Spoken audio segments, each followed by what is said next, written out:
अस्सलाम वालेकुम जी। सुबह सवेरे पाकिस्तान में बहुत खुशामदीद। मैं हूँ शिफा यूसुफजई और मैं हूँ वैस मंगलवाला। मेरी तरफ से भी आप सबको अस्सलाम वालेकुम। खुदा का शुक्र है कि उसने हमें आज की सुबह देखना नसीब फरमाई।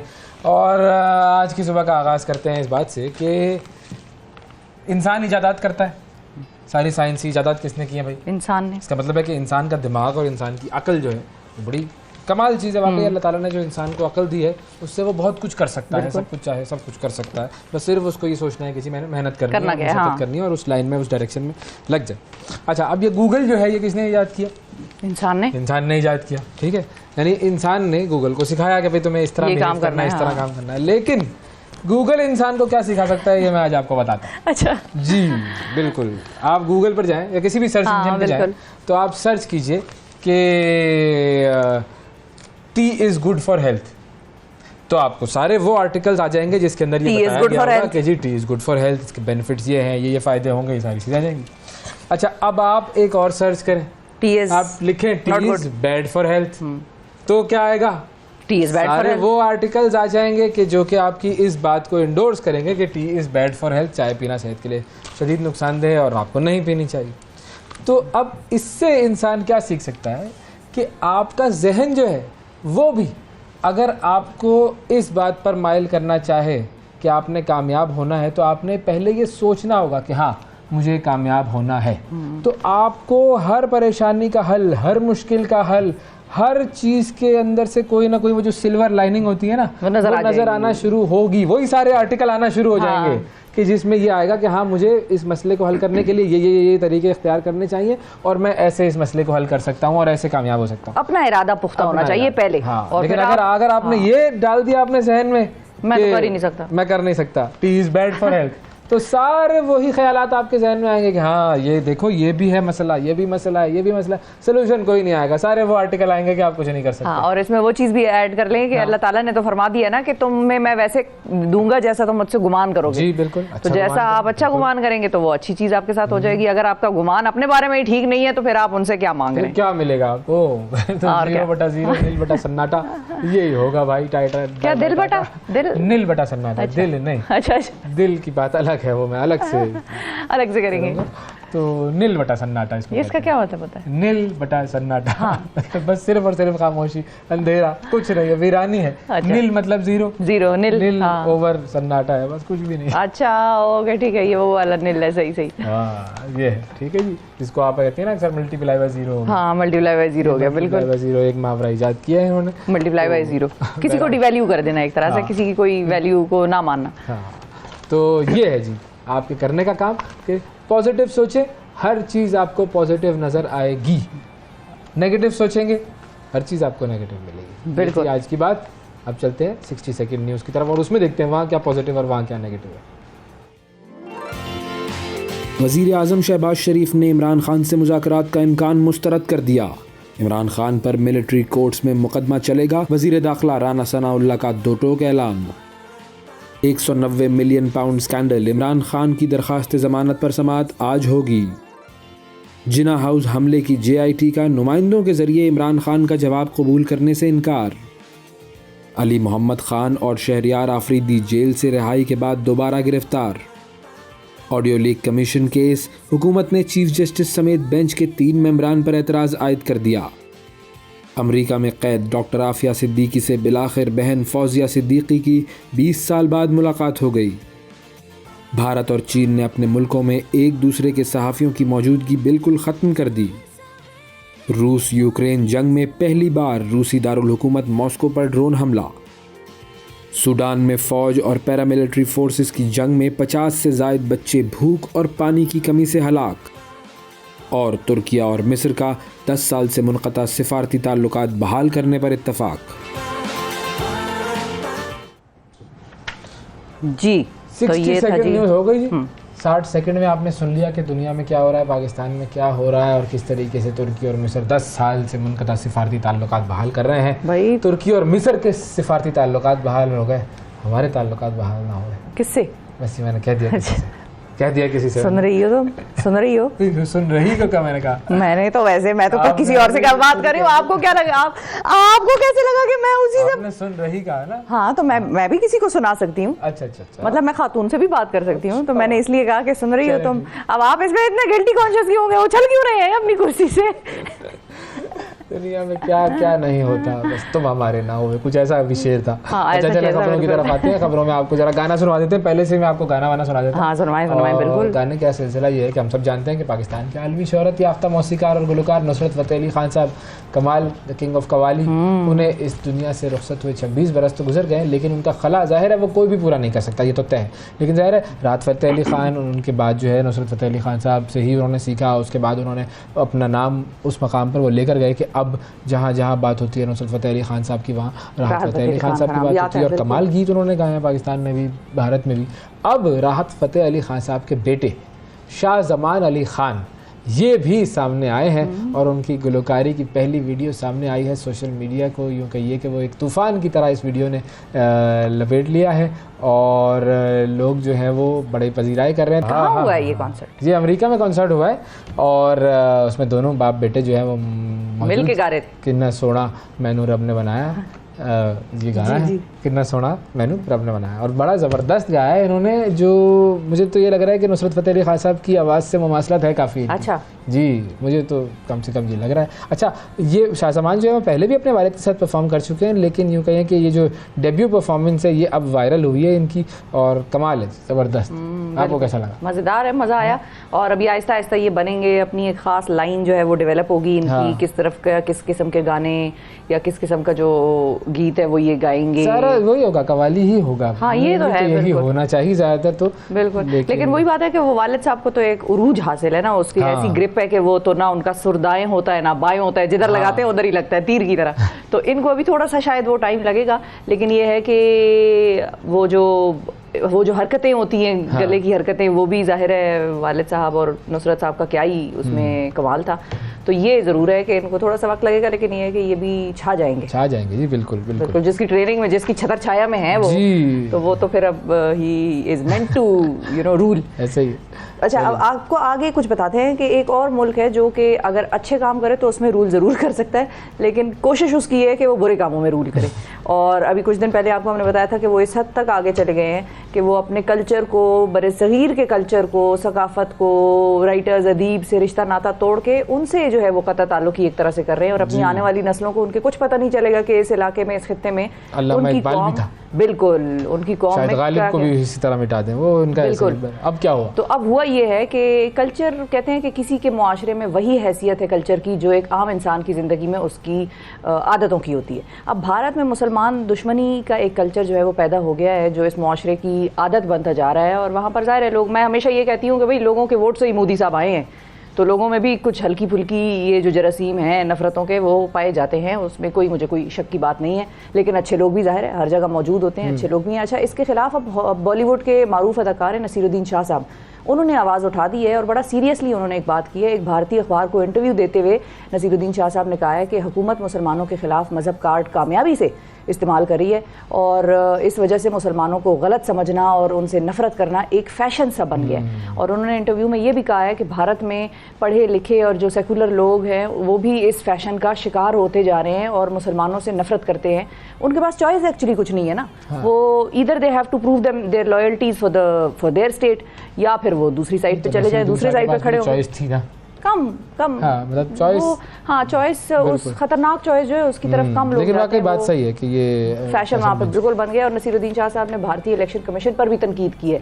उन्होंने कहा कि वो वज़ीर आज़म नरेंद्र मोदी और बीजेपी के जो दीगर अरकान हैं उनको कुछ नहीं कह रहा, और इलेक्शन कमीशन तो खैर मेरा ख्याल है हर तरफ ही ऐसा ही है, वह नाम का इलेक्शन कमीशन रह गया। अच्छा, उन्होंने ये भी कहा है कि जिस तरह भारतीय रहनुमा मज़हब का इस्तेमाल कर रहे हैं, अगर कोई मुसलमान सियासतदान अल्लाह अकबर का नारा बुलंद कर देता तो क्या होता, क्या उस पर तनकीद ना होती? ये उन्होंने अच्छा, दुनिया में बहुत मरतबा बहुत सारे ट्रेंड चलते हैं और बहुत सारे लोग ज़्यादातर बगैर सोचे समझे उन ट्रेंड्स का शिकार हो जाते हैं। अब आजकल जो ये एक ट्रेंड वैसे चल रहा है, वो जो सारा LGBT वाला है और उसके हमारे खिलाफ बहुत सारे तो लोग जो है वो सदर अर्दोगान ने जीतते साथ ही अपनी जो विक्ट्री स्पीच थी उसमें उन्होंने कहा है कि LGBT को हम अपनी जो रिवायात हैं, अपना जो मुआशरा है उसमें किसी किस्म की जगह नहीं देंगे। अरे माशरा अगर ख़राब हो रहा है कहीं पर तो फिर तो प्रॉब्लम है, जाहिर है, उसको आपने रोकना है, उसको तरीका होता है रोकने का। लेकिन आप बहुत सारे लोग हैं वो जो उस फैशन का हिस्सा बन गए हैं। अच्छा, बड़े सारे लोग तो इधर इस मुल्क में बैठ के भी एर्दोगान साहब के खिलाफ बात कर रहे हैं। मैंने कहा ठहर जाओ जरा, रिजल्ट आने दो। वो कहते हैं नहीं वहाँ के लोग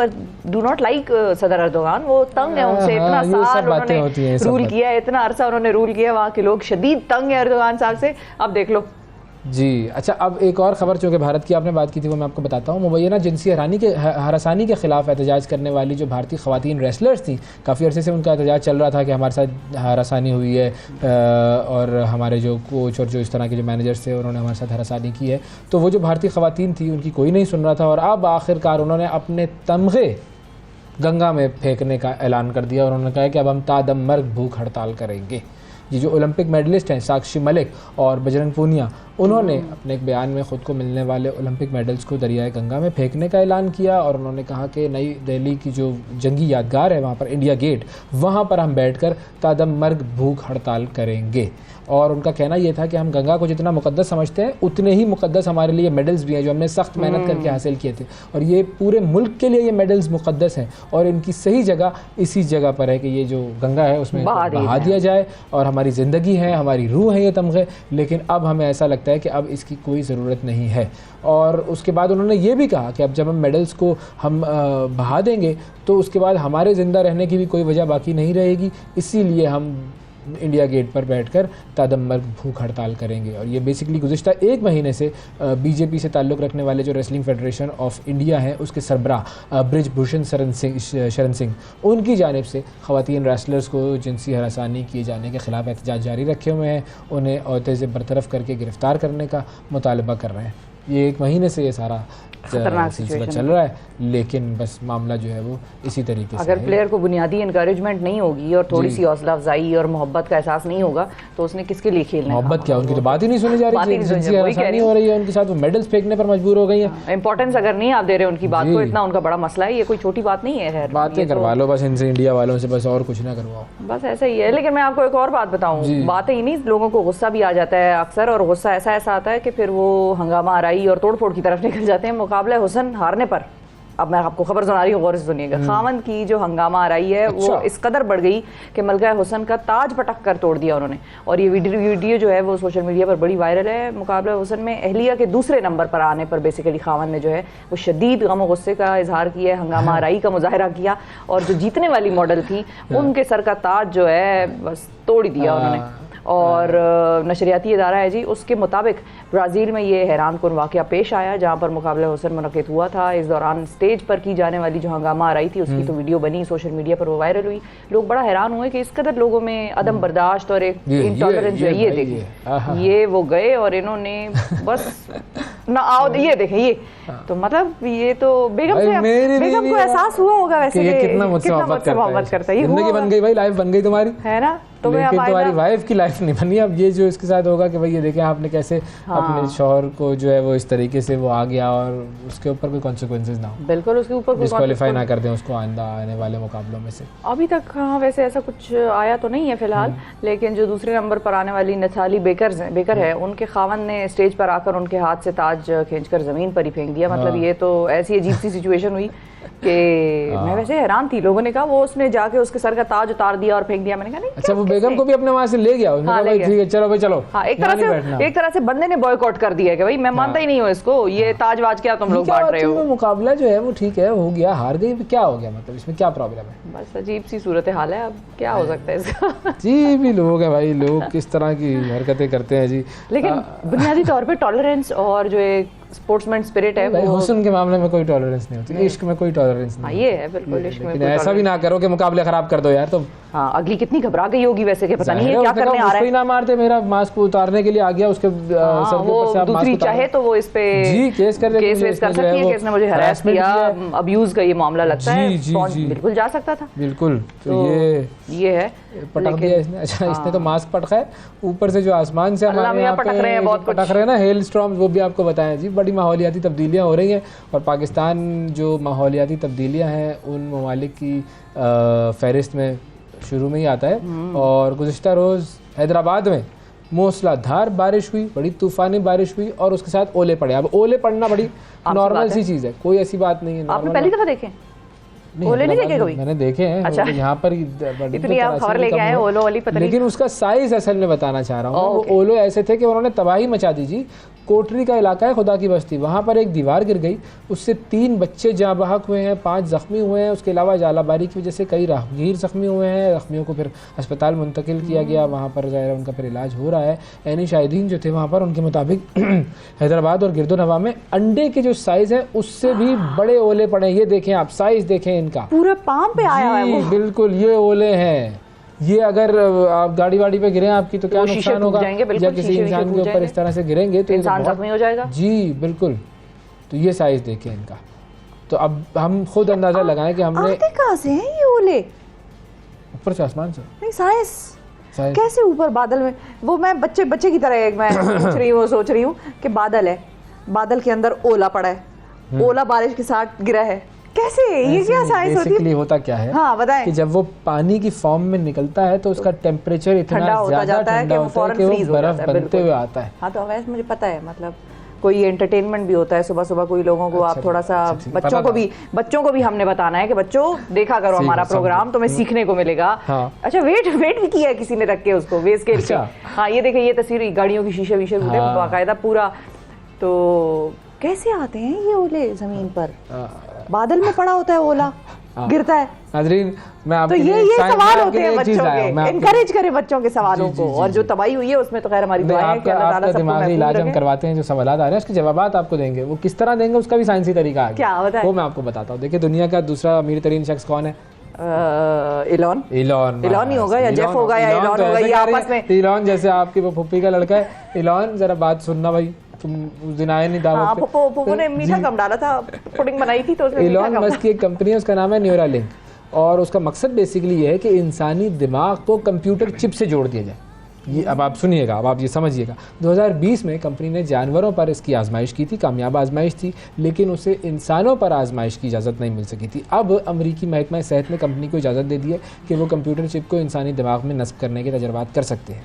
न्यूरालिंक जो है, उसने जो चिप तैयार की है वो एक छोटा सा, मतलब एक कॉइन के साइज़ की है, और उसको आप दिमाग में नस्ब करके वायरलेस सिस्टम के ज़रिए स्मार्टफोन से जोड़ सकते हैं। और इसका बेसिक मकसद क्या है? बहुत सारी बीमारियों का इलाज हो सकता है इसमें। फालिज, एंजाइटी, रीढ़ की हड्डी के मसाइल, नाबीनापन, समात और गोयाई के मसाइल जो महरूमी होती है इनसे, और कई बीमारियां हैं। इन सब का इलाज करने के लिए ये पूरा एक सिस्टम डेवलप किया जा रहा है। और बहुत जल्द वहाँ पर जो न्यूरालिंक वाले जो हैं वो रज़ाकारों की भर्ती शुरू करेंगे कि आपको अगर चिप लगवानी है तो हमें बताएं। और साइंसदान जो बुनियादी तौर पर बात कर रहे हैं वो ये है कि मुस्तकबिल में इस चिप के ज़रिए दिमाग में, इंसानी दिमाग में हज़ारों किताबों का इल्म भी दाखिल किया जा सकता है। अच्छा। तो ये आपका मसला हल हो जाएगा। कहाँ से आते हैं ओले? फ़ौरन आप चिप से क्लिक, आपको आ जाएगा ओला आ जाएगा, बिल्कुल। लेकिन ये मामला तो तब होंगे जब इल्म दुनिया में बाकी रह जाएगा। तो और इल्म से ही तो चिपें लग रही हैं। मैं बताती हूँ आपको, और इल्म दुनिया में तब बाकी रहेगा जब मेरा जो इस पे खदशा है वो क्या है कि इससे आप इलाज तो कर लेंगे, इससे आप किताबें भी डाल देंगे, लेकिन इससे कंट्रोल भी आ जाएगा, क्योंकि चिप है तो चिप तो प्रोग्रामेबल और कंट्रोलेबल होती है। तो पीछे जो बैकएंड पे बैठा हुआ होगा उसने तो कंट्रोल करना है। हैक कर ली चिप तो आप हो गए हैक, और आप जब हैक हो गए तो आपसे जो चाहे करवा लिया जाए। मैं बोलूं, ये सिस्टम मुझे प्रॉब्लमेटिक लग रहा है तो नहीं, चिप चले हैक तो क्या होगी, अगर चिप खराब हो गई तो आप खाने के लिए हाथ बढ़ा रहे हैं, चिप आपको खाना ना पकड़ने दे, भूखे हैं आप, भूख लगी हुई है आपको शदीद। अब ऐसा अगर हो, फिर पेट का मसला वाकई सिवा आप का दिमाग, ये मेरे कहाँ पहुंचती हूँ मैं, देखें आप अंदाजा सिर्फ इस चीज़ का लगाएं। लेकिन ये चीज़ें, ये वाली टेक्नोलॉजी, इस किस्म की तहकीकात ये तब होंगी जब दुनिया में इल्म बाकी रहेगा, जो मैं पहले बात करी थी। और स्कूल्स अगर बिकने लग जाएंगे तो फिर इल्म कैसे बाकी रहेगा दुनिया में? हाँ, कुछ अजीब सी बात है। लेकिन ये है कि मैं आपको ज़रा इसकी तफसील बता देती हूँ। अपेरेंटली ये लग रहा है कि स्कूल बिक गया और हर चीज़ हो गई बंद, लेकिन बात दरअसल हुई ये है कि स्कूल की दुनिया हमेशा से ही तालिब इल्मों के लिए एक परेशानी का बायस रही है। कभी हमें तो याद नहीं है कि हम कभी खुशी से स्कूल गए हों। उसमें स्कूलों का भी बड़ा अमल दखल है। वो स्कूल ऐसे होते नहीं है कि बच्चों को जाने का शौक हो, उनको उनके लिए उसमें लगन का कोई उनसर पैदा करें। अच्छा, हाल में ही में हुआ ये है कि एक अमरीकी तालिब इल्म है, उसने स्कूल से तंग आकर इसकी फ़रोख्त का इश्तिहार जो है वो दे दिया है। और अमरीकी रियासत है मैरीलैंड, उसमें कायम हाई स्कूल है, उसके तालिब इल्म ने उसे आधा कैद खाना करार दिया है कि इट इज़ हाफ प्रिजन, और उसे $42,049 के एवज फ़रोख्त करने का इश्तिहार तो दे डाला है उसने। इश्तिहार में बताया गया है कि स्कूल के 15 बाथरूम्स हैं, पूरा इश्तिहार उसने बिल्कुल 15 बाथरूम्स हैं, जिसमें वो क्या वीडियो थी, मिशिगान की हवा आ रही है और बैतुल खला होगा और हवा आ रही है, वो वाली पूरा इश्तिहार उसने दिया है। 15 बाथरूम्स है, फिर उन तमाम में नक्कासी आब का जो सिलसिला है उसमें कुछ मसाइल मौजूद हैं, स्कूल कचरे की बदबू से आलूदा है। अच्छा, लेकिन मैं सोच रही हूँ कि उसने इतनी बुराइयां बताई, मसाइल इसकी इजाफी खुसूसियात है बुनियादी तौर तो इतनी बुराइयां बताई है, अबे पागल कौन लेगा? तो इसको किसी ने मार्केटिंग नहीं सिखाई है, ये भी स्कूल वालों का देखें, अगर अच्छी तरीके से उसको कुछ पढ़ाया होता तो वो अच्छी तरीके से मार्केट करता। अब वो क्या बता रहा है?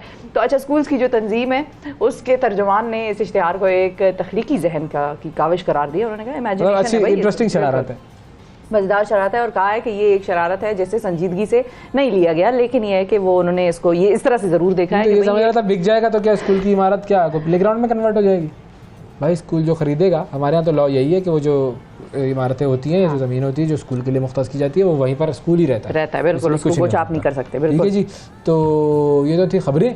अब ज़रा बात करते हैं कुछ ड्रग प्राइसेस की जी। 20 मई को drug regulatory authority of Pakistan ने मुख्तलिफ अद्वियात की कीमतों में 14 से 20% इजाफा कर दिया है, और इस हवाले से नोटिफिकेशन जो था उसमें बताया ये गया कि जान बचाने वाली अद्वियात में 14%, जबकि बाकी अद्वियात की कीमतों में 20% इजाफा किया है। लेकिन मीडिया रिपोर्ट्स के मुताबिक दिल के अमराज, शुगर, ब्लड प्रेशर, कैंसर जैसे अमराज की अद्वियात की कीमतें 400% बढ़ चुकी हैं, जिसको लाइफ सेविंग ड्रग्स भी आप कहते हैं। लाइफ सेविंग ड्रग्स 400% इंक्रीज, और उसके अलावा जो एंटी एलर्जी, एंटीबायोटिक अद्वियात हैं उनकी भी कीमतें बढ़ गई हैं। शुगर, इंसुलिन भी मार्केट में नहीं मिल रही हैं। हमारे नुमाइंदे इब्राहिम रिंद साहब हमारे साथ मौजूद हैं, उनसे हम बात करते हैं। अस्सलाम वालेकुम इब्राहिम। जी वालेकुम सलाम। इब्राहिम साहब बताइए जी, सर क्या सूरत हाल है, कितना नोटिफिकेशन था इजाफे का कीमतों में, और अब जो एक्चुअल प्राइस मार्केट में चल रही है वो क्या है दवाओं की, और कौन सी दवाएं नहीं मिल पा रही हैं? जी देखें, बिल्कुल जो ड्रग रेगुलेटरी अथॉरिटी की जानिब से 20 मई को नोटिफिकेशन निकाला गया था, उसके मुताबिक तो 14 से 20% मुख्तलिफ अद्वियात की कीमतों में इजाफा हुआ है, जबकि जो जान बचाने वाली अद्वियात हैं, जिस तरह दिल, शुगर और एलर्जी और जो ब्लड प्रेशर की दवाएं हैं, उसमें तो कई फीसद ऐसे लग रहा है कि जैसे 300 से 400% तक इजाफा हो चुका हो। लेकिन बाकी दवाओं में 14 से 20% इजाफा हुआ, जिसमें एलर्जी है और मौसमी बीमारियां जो होती हैं उसके हवाले से जो अद्वियात होती है उसमें 14 से 20% इजाफा हुआ है। तो जो कि अवाम पर सरासर जुल्म है और जाती है। पहले ही अवाम जो है वो खाने के लिए तरस रही, 2 वक्त का उनको खाना नहीं मिल रहा, लेकिन अब जो है अद्वियात की कीमतों में कई फीसद तक ड्रैप की जानिब से इजाफे की वजह से अवाम अब शदीद मुश्किलात का सामना कर रही है। इसी तो तरह मुझे ये बताइए कि इस वक्त आप तो कहाँ पर मौजूद हैं? अगर किसी हॉस्पिटल के बाहर हैं, किसी गवर्नमेंट हॉस्पिटल के बाहर, तो ये भी बताइए कि यहाँ पर क्या दवाएं अवेलेबल हैं? जी, इस वक्त हम मौजूद हैं कराची के गुंजान आबाद इलाके न्यू कराची में, और न्यू कराची के अंदर इस इलाके में न्यू सिंध गवर्नमेंट अस्पताल न्यू कराची है, जो कि गुंजान आबाद इलाके पर मुश्तमिल है। यहाँ पर भी अद्वियात की शदीद कमी है। अस्पताल का जो अपनी अद्वियात का मेडिकल स्टोर है वहाँ पर जो है अद्वियात नहीं है, जिसकी वजह से अस्पताल के अंदर भी प्राइवेट मेडिकल स्टोर है और उसके बाहर भी प्राइवेट मेडिकल स्टोर कायम है, जहाँ पर अस्पताल में आने वाले मरीजों को तमाम अद्वियात जो है वो बाहर से लिख कर दी जाती है। सिर्फ ब्रोफीन, पैनाडोल या कोई मामूली सी जो टेबलेट्स हैं वो यहाँ पर अस्पताल के अंदर से दी जा रही है, जबकि बाकी तमाम अद्वियात जो है वो प्राइवेट मेडिकल स्टोर से मंगवाई जा रही है। इसी वजह से डॉक्टरों की भी चांदी हो चुकी है, और इसी तरह जो है जो फार्मा कंपनी है उनकी भी चांदी हो चुकी है, जबकि अवाम जो है वो शदीद अजियत का शिकार हो चुके हैं। इस अस्पताल में भी यही हाल है। और इसके अलावा अगर दीगर अस्पतालों की भी बात की जाए, अब्बासी शहीद अस्पताल है, सिविल अस्पताल है, जिना अस्पताल है और दीगर जो कराची भर में तकरीबन 200 से 300 अस्पताल है, वहाँ पे भी यही सूरत हाल है कि वहाँ पे अद्वियात नहीं है। मरीज जो है वो अपने प्यारों की अद्वियात खरीदने के लिए प्राइवेट स्टोर से जाके हज़ारों रुपए की रोजाना की बुनियादों पर अद्वियात खरीदने पर मजबूर हैं, जबकि इसके अलावा हुकूमत की जानिब से कोई चेक एंड बैलेंस नहीं है। सिंध भर में जो ड्रग्स मौजूद थे दवा नहीं मिल रही, और जो मिल रही हैं उनकी कीमतें शदीद बढ़ चुकी हैं, आसमान से बातें कर रही हैं। नाज़रीन, वक्फा लेते हैं, वक्फे के बाद दोबारा हाजिर होंगे, हमारे साथ रहिएगा। सुबह सवेरे पाकिस्तान, सुबह सवेरे पाकिस्तान, सुबह सवेरे पाकिस्तान।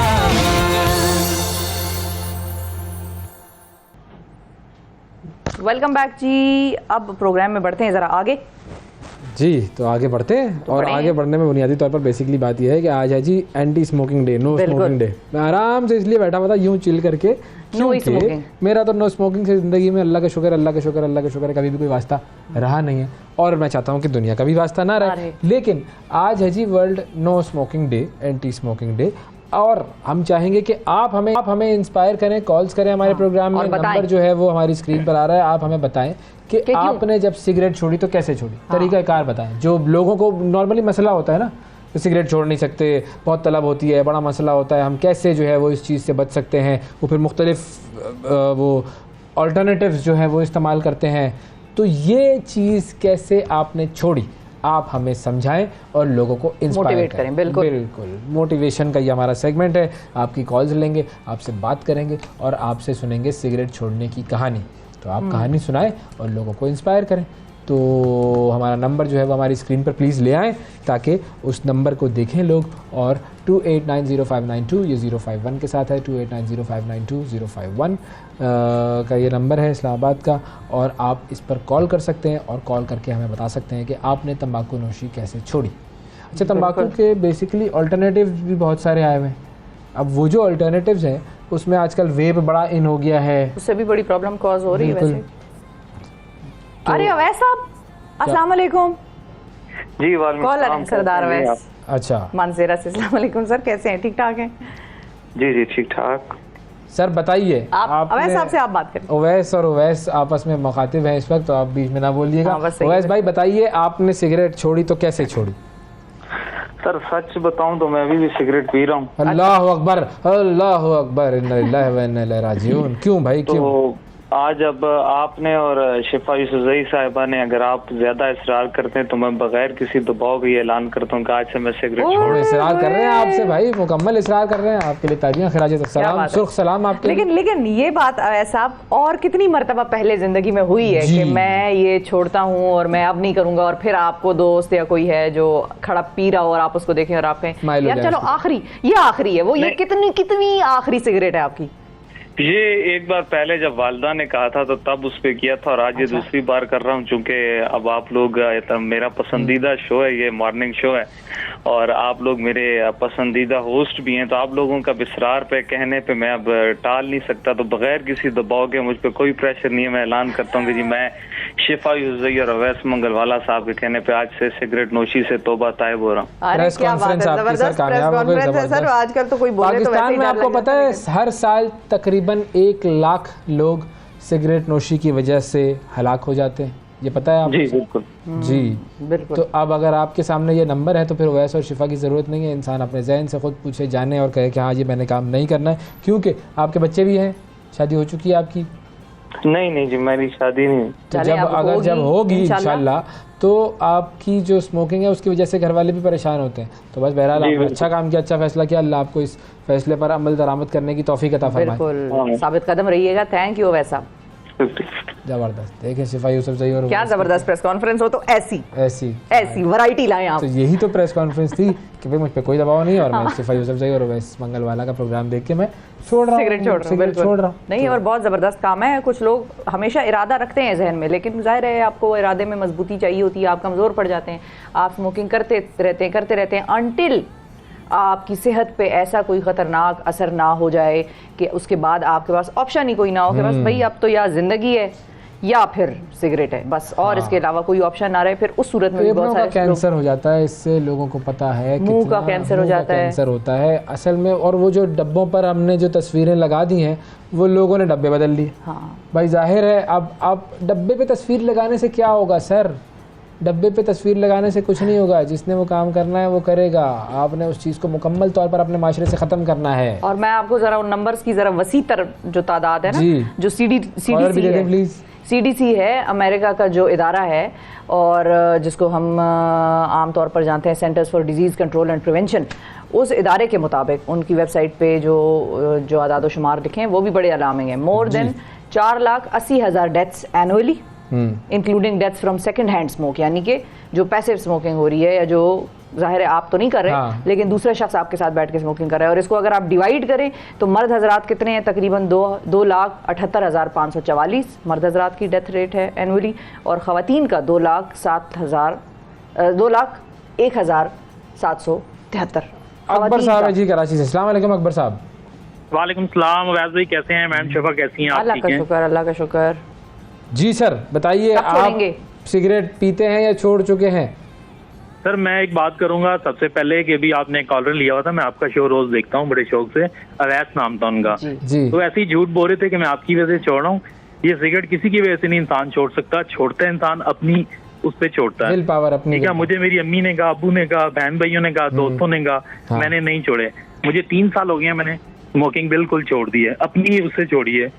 और आपने क्यों छोड़ी? वो जो 3 साल पहले आपने छोड़ी, वो फैसला क्यों लिया और कैसे लिया आपने? बस मेरा दिल किया, मैंने छोड़ दी। मुझे सब लोग कहते रहे छोड़ दें, और मैंने छोड़ दी। जब मैं सिगरेट पीता था मुझे कुछ भी नहीं होता था, लोग कहते थे जी कि भूख नहीं लगती, भूख बहुत ज्यादा लगती है, नींद बहुत ज्यादा आती तो है। कोई नींद मुश्किल नहीं आती। पेश आई आपको छोड़ने में? जैसा पहले था वैसे अब हूँ।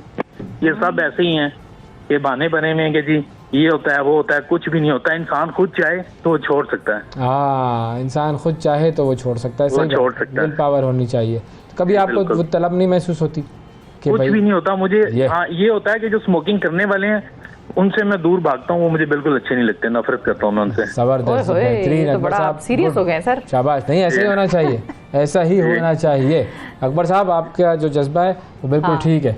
और बाकी जो भी लोग सुन रहे हैं वो भी अकबर साहब से इंस्पिरेशन लें और सिगरेट छोड़ अकबर साहब दें। आप भी कहें, मैं चाहूंगी आप भी कहें, मुझ पे कोई दबाव नहीं है, मैंने अपनी भरपूर विल से जो मर्जी है से सिगरेट से कतई ताल्लुक ही बिल्कुल इख्तियार मैम किया। साहब, मैं यही कह रहा था कि अभी आपने अवैध साहब कोई लिए हुए थे, हाँ। तो वो ये कह रहे थे जी मैं आपकी वजह से छोड़ा हूँ, तो ऐसा कुछ भी नहीं है। आपके दोस्त, आपके कुछ भी रिश्तेदार, रिलेटिव, कोई भी आपको कहे छोड़ दें, आप नहीं छोड़ सकते ऐसे। हाँ। जब आप खुद चाहेंगे फिर आप छोड़ सकते हैं। बिल्कुल, बिल्कुल फाइनल सही। फैसला कहते हैं आपका छोड़ने, अपना होता है। जी हाँ, छोड़ने के कहते हैं जी कि काम करने का कोई बहाना नहीं करने का। तो मिसाल की जिस तरह से है। हाँ, अगर आपने बहाने ही बनाने हैं तो फिर बहुत सारे बहाने हैं, लेकिन अगर बिल्कुल। आप कोई काम करना चाहें तो बस फिर कोई बहाना नहीं होता, फिर आप वो काम कर जाते हैं। बहुत शुक्रिया अदा करेंगे जी, अकबर साहब हमारे साथ मौजूद थे। ये बात है, ये है बिल्कुल, बात, ये सही जज्बा बात की है है। उन्होंने, अब भाई हम बिल्कुल। सबको पता है कि लाखों करोड़ों लोगों का इंतकाल होता है और लाखों करोड़ों लोग कैंसर में मुब्तला हो जाते हैं, लेकिन नहीं, हम अपनी मर्जी चलाएंगे और हम ऐसे ही बैठे रहेंगे और हम करते रहेंगे। बच्चों के लिए कितनी नुकसानदेह है, अगर आप घर में सिगरेट पी रहे हैं तो बच्चों को जो पैसिव स्मोकिंग की वजह से नुकसान होता है, पैसिव उसका कोई अंदाज़ा नहीं। स्मोकिंग का मैं आपको नुकसान बताऊं, 7,333 एनुअल डेथ्स होती हैं लंग कैंसर की पैसिव स्मोकिंग से, कि जो लोग खुद भी नहीं कर रहे लेकिन किसी ऐसे के साथ रहते हैं, बैठते हैं, उठते हैं कि जो स्मोकिंग कर रहा है, तो उससे उनके लंग कैंसर कॉज होता है और 7,000 से ज़्यादा डेथ्स होती अच्छा, हैं। आप जो तंबाकू की फसलें हैं हमारे यहाँ पर, उनको भी ख़त्म करना चाहिए ना। उनको उगाने के लिए जो है वो लोग ज़ाहिर है वो फसलें लगाते हैं, भाई उनकी जगह आप बुनियादी जो खुराक है उसकी फसलें लगा लें। बिजनेस बना हुआ है तो जब माल बिजनेस बनाना बना हुआ है उसके अंदर पैसे मिल रहे हैं, तो जब पैसे मिल रहे हैं तो फिर लोग उसकी तरफ जाएंगे।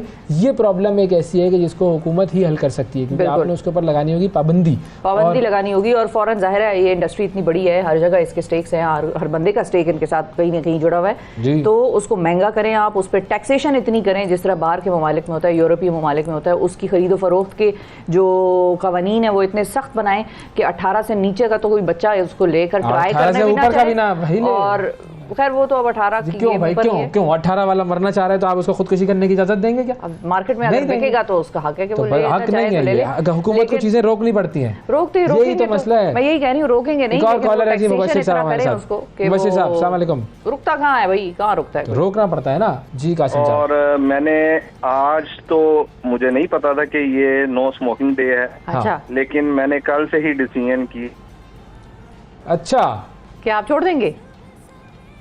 मेरे ख्याल में आज की- हाँ, आवाज सर कट रही आपको है, आवाज आ रही है? हमें आपकी आवाज आ रही है लेकिन कट रही है, और फोन की बीप जरा सुनाई दे रही है लेकिन हमें। देखो इन्होंने कल का इरादा अपना जाहिर किया, कर इन्होंने दिया, कल बिल्कुल। सोचा था कि मैं ये काम करूंगा। अब इनका भी इरादा जो है वो अच्छा है कि ये पूरा रहे और मुकम्मल तौर पर ये इस चीज़ के ऊपर अमल करते रहें। तो हमारे पास आवाज़ जो है वो इनकी मुनक़ता हो गई है, हमें आवाज़ नहीं आ रही है। अगर कोई और कॉलर हैं तो हमें बता दिया जाए ताकि हम उनसे बात कर लें, और फिर कासिम रज़ा साहब आप दोबारा से जो है वो कॉल कर सकते हैं, हमें बताएं अपना कि इरादा क्या था आपका और इस इरादे को अब आप कैसे पाया तकमील तक पहुँचाएँगे। ये है बुनियादी चीज़। और जो अवैस बात कर रहे थे ना कि हुकूमतों को रोकना चाहिए, वो अब कैसे रोकना चाहिए, उसका भी तरीकाकार है, मिल गया मुझे, मैं देखा हो ना, वही जो शुरू में हम बात कर रहे थे, स्मोक फ्री एनवायरनमेंट। हाँ, स्मोक फ्री एनवायरनमेंट आपने बनानी है, उसके लिए न्यूजीलैंड की जो है गालिबन ये लेजिस्लेशन है जो मेरे सामने आई है, और वो है जी smoke free environments and regulated amendment act, जो कि 1 जनवरी 2023 को जो है वो इन्फोर्स किया गया, वहाँ पर इम्प्लीमेंट हुआ। और उसमें यह है कि 1 जुलाई 2024 तक जो है वो नंबर ऑफ रिटेलर्स को कम करने का इन्होंने एक प्लान बनाया। इसमें और भी बहुत सारे मेजर्स हैं जो कि ये लोग ले रहे हैं, लेकिन न्यूजीलैंड जो है बेसिकली वो अपने सेहत और अपने एनवायरनमेंट पे काम कर रहा है, स्मोक फ्री एनवायरनमेंट बनाने की कोशिश कर रहे हैं वो। और मुबशिर साहब ने हमें लाहौर से ज्वाइन किया। अस्सलाम वालेकुम। वालेकुम सलाम। जी मुबशिर साहब बताइए, अपनी कहानी सुनाइए। सर मैं सिगरेट पहले तो पीता था और बहुत खुशी से पीता था और बहुत इंजॉय करता था, लेकिन अब बच्चे मेरे बड़े हो गए हैं। हाँ। और डांटते हैं आपको? पाबंदी लगी अब घर में बहुत ज्यादा, और फिर मुझे छोड़ने पड़े और आहिस्ता आहिस्ता करके मैंने छोड़ ही दिए। ये सिर्फ घर में ही आपने छोड़े या घर के बाहर भी छोड़े? नहीं, घर के बाहर भी छोड़ दिए। बच्चे अब इतने बड़े हो गए कि घर के बाहर भी नजर रखते हैं। तो आपके अंदर ये आदत आई कैसे थी? सर बस दोस्तों के साथ कॉलेज में जब आए तो आहिस्ता आहिस्ता कुछ दोस्त पीते थे, उनसे शुरू हुआ सिलसिला एंजॉयमेंट का, और फिर उसके बाद बढ़ते बढ़ते आदत बन गई। अच्छा, बस। और बेगम के कहने पर नहीं छोड़ा आपने, फिर बच्चों के कहने पे छोड़ा? तो ये तो आपसे अब... हाँ, बेगम के कहने पे नहीं छोड़ा, लेकिन बच्चे भी छोटे थे तो पीता था, लेकिन अब बड़े हो गए, अब तो बस छोड़ना ही पड़ा उनके कहने पे। चले अच्छी बात है, देखिए ना बच्चे भी नकल करते हैं, तो बच्चे भी अगर आपको देखेंगे तो उनके अंदर भी वो एक हिस्स पैदा होगी कि अगर ये हमारा बाप ये काम कर रहा है तो शायद ये सही काम है, तो फिर वो उसकी तरफ माइल हो जाते हैं। बहुत शुक्रिया जी। मुबशिर साहब थे लाहौर से, हमें कहानी सुना रहे थे अपनी कि किस तरीके से उन्होंने सिगरेट छोड़ी बच्चों के प्रेशर में। कोई ना कोई प्रेशर होना चाहिए, कोई ना कोई कानून होना चाहिए। बिल्कुल जी। नासिर महमूद साहब हैं जी अलीपुर से। अस्सलाम वालेकुम नासिर साहब। वालेकुम सलाम सर, क्या हाल चाल है, कैसी बिल्कुल ठीक है सर। बताइए सर, आप अपनी कहानी सुनाइए। सर कहानी कुछ इस तरह की, इसके बचपन में, आप तो माशाल्लाह 47 साल उम्र हो गई है, बचपन में सिगरेट पीता था कजनों के साथ। बचपन में? हाँ जी। बचपन में? जवानी में? ना जी ना, बचपन में। अच्छा। तो एक दिन ऐसे हुआ कि कजन बैठे हुए थे, हम सिगरेट पी रहे, तो उन्होंने मुझे कहा कि अब आप सिगरेट नहीं छोड़ सकते, हम छोड़ सकते हैं। अच्छा। उनका ये फिक्रा मेरे दिल को लग गया और उस दिन के बाद से मैंने सिगरेट नहीं पी। अच्छा, बचपन में? ये बचपन की कहानी? बचपन की कहानी है। तो अब मेरे कजन वो आज भी सारी पी रहे हैं सिगरेट, 50 साल उम्र हो गई हमारी। अच्छा, और उन्होंने छोड़ी नहीं, बातें कर ली थी बस बातें कर रहे हैं वो अभी तक। अरे क्या बात है, जबरदस्त। तो आपको कभी वो फीलिंग नहीं हुई महसूस, जिसको कहते हैं ना कि तलब महसूस होना, या ऐसा लगना कि भाई कोई चीज मिसिंग है जिंदगी में से? नहीं, ऐसा कभी भी महसूस नहीं हुआ मुझे। चलें, गुड, अल्हम्दुलिल्लाह। कोई मुश्किल भी नहीं हुई आपको सिगरेट छोड़ने में? जी, कोई मुश्किल भी नहीं हुई सिगरेट छोड़ने में? नहीं, मुझे मुश्किल नहीं हुई, क्योंकि बचपन था, अभी शुरू ही कर रहा था मैं। अच्छा, फौरी तौर पर सद्देबाब हो गया ना उसका, वरना अगर लत लगती तो मुश्किल है। हाँ, बस कजनों ने मुझे ताना दिया कि अब आप पक्के हो गए, अब नहीं छोड़ सकते आप। मैंने कहा भाई मैं छोड़ रहा हूँ, अब आप पिएंगे सारी जिंदगी। तो वो पी रहे हैं, मैं छोड़ दिए मैंने। देखिए, छोड़ने वाला होता है ना, वो छोड़ देता है, ये है असल बात। बहुत शुक्रिया अदा करेंगे जी। नासिर साहब हमारे साथ मौजूद थे जी, और सही बात की उन्होंने। अगर आप कोई काम करना चाहें वो कर सकते हैं। और आखिर में मेरी एक दरख्वास्त है कि आप ज़रा smoke free environments regulated amendment act पढ़ें, और आपको मज़ा ना आया कि क्या क्या मेजर्स लिए हुए हैं, किस तरीके से डिस्करेजमेंट हुई है कि खुली सिगरेटें मिलेंगी तो वो किस शक्ल में मिलेंगी, और बैक बॉक्स मिलेगा तो वो कितने का होगा, क्यों लिखा गया है, सारी इंसान की साइकोलॉजी, किस तरह से वो किसी चीज़ की तरफ माइल होता है, किस चीज़ से उसको रोकना है। बेसिकली देखने से किसी को पीते हुए सिगरेट क्या वो माइल हो जाता है? ये हमारी हुकूमत को चाहिए, अल्लाह का वास्ता है ये आप पढ़ें और आप देखें कि इस मुल्क को फ़ायदा ना हुआ तो फिर पैसे वापस। चलो जी, ज़बरदस्त, बेहतरीन। स्मोक फ्री एनवायरनमेंट की तो बात कर ली, अब ज़रा डाकू फ्री एनवायरनमेंट की बात करते हैं जी। फयाज यूनुस साहब हमारे साथ मौजूद हैं जी, हमारे नुमाइंदे, और हमें बता रहे हैं कि कच्चे के इलाके में जो डाकुओं के खिलाफ जो ऑपरेशन चल रहा था उसकी क्या सूरत हाल है। जी फयाज यूनुस साहब बताइए। सोशल मीडिया पर शहरियों को सस्ती चीज़ें फ़रोख्त कर झांसा देने वाले कच्चे के डाकू शहरियों को अगवा करके क्या सलूक करते हैं, और इस वक्त डाकू पुलिस को चैलेंज कर रहे हैं, तो पुलिस की क्या हिकमत अमली है, आइए जानते हैं। इसी इलाकों में हम ऑपरेट कर रहे हैं, बहुत सारे डाकुओं की हलाकतें हुई है, कोई 9 डाकू यहाँ पर मारे गए हैं और बहुत सारे जख्मी भी हुए हैं। ये वो इलाके हैं जो पहले यहाँ पर कोई नहीं आया करता था। यहाँ पर जो ब्रिज का काम है ये बिल्कुल सस्पेंडेड था, ब्रिज का काम भी हो रहा है, डाकुओं के साथ लड़ाइयाँ भी हो रही हैं। पहले से कुछ हालात बेहतर हो गए हैं, अब यहाँ पे डकैती वगैरह कम होते हैं इस इलाके में। काम तो कर रही है ना पुलिस, डाकू है ना, काम चल रहा है। इंशाल्लाह पुलिस की कामयाबी होगी। या तो 15 बंदे आते हैं या 16 बंदे आते हैं। ट्रेवलिंग के लिए छोटी छोटी बाइकें हैं इनके पास, ज़मीनों के बीच से गुजार के फिर वो छुपा देते हैं, फिर आगे अटैक करते हैं, फिर वो गाड़ियों पे चले जाते हैं। कच्चे के रिहायशी अफराद कहते हैं कि उनके बुनियादी मसाइल भी हल किए जाएं। यहाँ पर सड़कों के साथ साथ स्कूल, मदारिस और अस्पताल भी बनाए जाएं ताकि उनके बच्चे अच्छे रोजगार के साथ साथ अच्छे माशरे का भी हिस्सा बन सकें। कैमरामैन तलाब अख्तियार के साथ फयाज यूनुस, 92 न्यूज़, कराची। तो इसीलिए देख लें, ऑनलाइन सस्ती चीज़ें बेचने वाले मामला गड़बड़ हैं। तो अगर आप लोगों को भी इस तरह की कोई झांसे मिले, ऐसी कोई चीज़ दुनिया में सस्ती नहीं मिलती भाई जी, हर जो चीज़ कीमत होती है कीमत उसी की होती है। बिल्कुल। अभी मैं एक एसी खरीदना था, आपको मैं बताऊं इंटरनेट पे क्या फ्रॉड चल रहा है। बिल्कुल नए ब्रांड न्यू एसी की कीमत आपको वो लिख के देंगे जी 40,000 रुपये में ले लें। ठीक है। अच्छा 40,000 रुपये में आप सोचते हैं एसी कैसे मिल रहा है, जो 2 लाख रुपए का एसी है वो 40 में कैसे मिलेगा। अब हमने कहा चलो फ़ौरन, मैंने तो फ़ोन किया भाई। अब फ़ोन किया, उन्होंने कहा जी हम फ़लाने शहर में फ़लाने गाँव में इधर कहीं है और जी मस्जिद का एसी है ये, तो हमने लिया था, मस्जिद का हॉल बड़ा है, आप जो है वो ले लें हमसे। तो अच्छा तो देखूंगा कैसे मैं, बताइए देखने की क्या बात है, सही चल रहा है, आप बस हमें पैसे भिजवाएं आधे, हम आपको भेज देंगे। उसके बाद पब्लिक जो आधे पैसे भिजवाती है फिर सारी ज़िंदगी ढूंढती रहती है उन लोगों को, बाकी पूरे भी भिजवाने हैं जी। सारे मसाइल जो है ना, फिर हम कहते हैं हमारे हुक्मरान करप्ट है। अरे भाई ये आवाम की बात बता रहा हूँ जो इस तरह से फ्रॉड कर रहे हैं। फिर हम कहते हैं कि अल्लाह की रहमत होनी चाहिए। बिल्कुल, ये जो ओले बरस रहे हैं, ये जो ज़लज़ले आ रहे हैं, ये कुछ तो है ना, कुछ तो है कि अल्लाह बार बार झंझोड़ रहा है, झटके दे रहा है, बता रहा है। सबक कहाँ सीखते हैं। और जाहिर है मतलब इस कौम को तो वैसे ही चाहिए कि थोड़ी सी शर्म खा ले। ये ज़रूर है कि इस कौम पर वो वाले उस लेवल के अजाब या उस तरह की चीज़ नहीं उस तरह से आएगी, लेकिन ये है कि सही करेंगे ये बार बार का ये जो रियलिटी चेक्स हैं ये हमें मिल रहे हैं अगर हम देखना चाहें तो जी। अच्छा आपको, चूँकि आप तो बिज़ी थी वीकेंड पर, मैं एक जगह गया था, बड़ी ज़बरदस्त तकरीब थी। उस तकरीब का अगर आप चाहें तो मैं हवाला आपको बताएं क्या किसकी तकरीब थी, कहाँ थी, क्या हुआ उसमें। वो तकरीब बुनियादी तौर पर थी जनाब ज़ियामुद्दीन साहब, जो कि पाकिस्तान के मशहूर अदाकार, हिदायतकार, सदाकार, और उनका इंतकाल हुआ इस साल। तो उनकी याद में एक तकरीब मुनक्किद की गई थी और वहाँ पर एक उनका शागिर्द था, उसने उन्हीं के अंदाज़ में कुछ पढ़ंत, जिसकी वजह से ज़िया साहब मशहूर थे, तो वो नमूने पेश किए पढ़ंत के। और एक आजकल एक बड़े अच्छे मशहूर गुलकार हैं, यंग गुलकार हैं जनाब ज़ीशान अली साहब, गज़लें उनकी बगैर बहुत चल रही हैं सोशल मीडिया पर, तो उन्होंने कुछ गज़लें वगैरह गाई थी। तो एक ये तकरीब थी, तो इसका अहवाल ज़रा दिखा दें। बिल्कुल बिल्कुल। 13 फरवरी 2023 को इस दुनिया को अलविदा कहने वाले ज़िया मोहिउद्दीन की तहदार शख्सियत की परतें खोलते जाएं तो हर कदम पर एक मुनफरिद तख्लीकी इंसान नमूदार होता है। वो आलमी शोहरत याफ्ता अदाकार, गैर मामूली सदाकार और बासलाहियत हदायतकार थे। उनकी आवाज़ में एक सहर था जो बेजान अल्फाज में रूह फोंक देता था। ज़िया मोहिउद्दीन की याद में इस्लामाबाद में एक तकरीब हुई जिसमें उनके फ़न को खराज तहसीन पेश किया गया। नौजवान गुलकार ज़ीशान अली की गुलकारी ने शुरका को अपने सहर में ले लिया।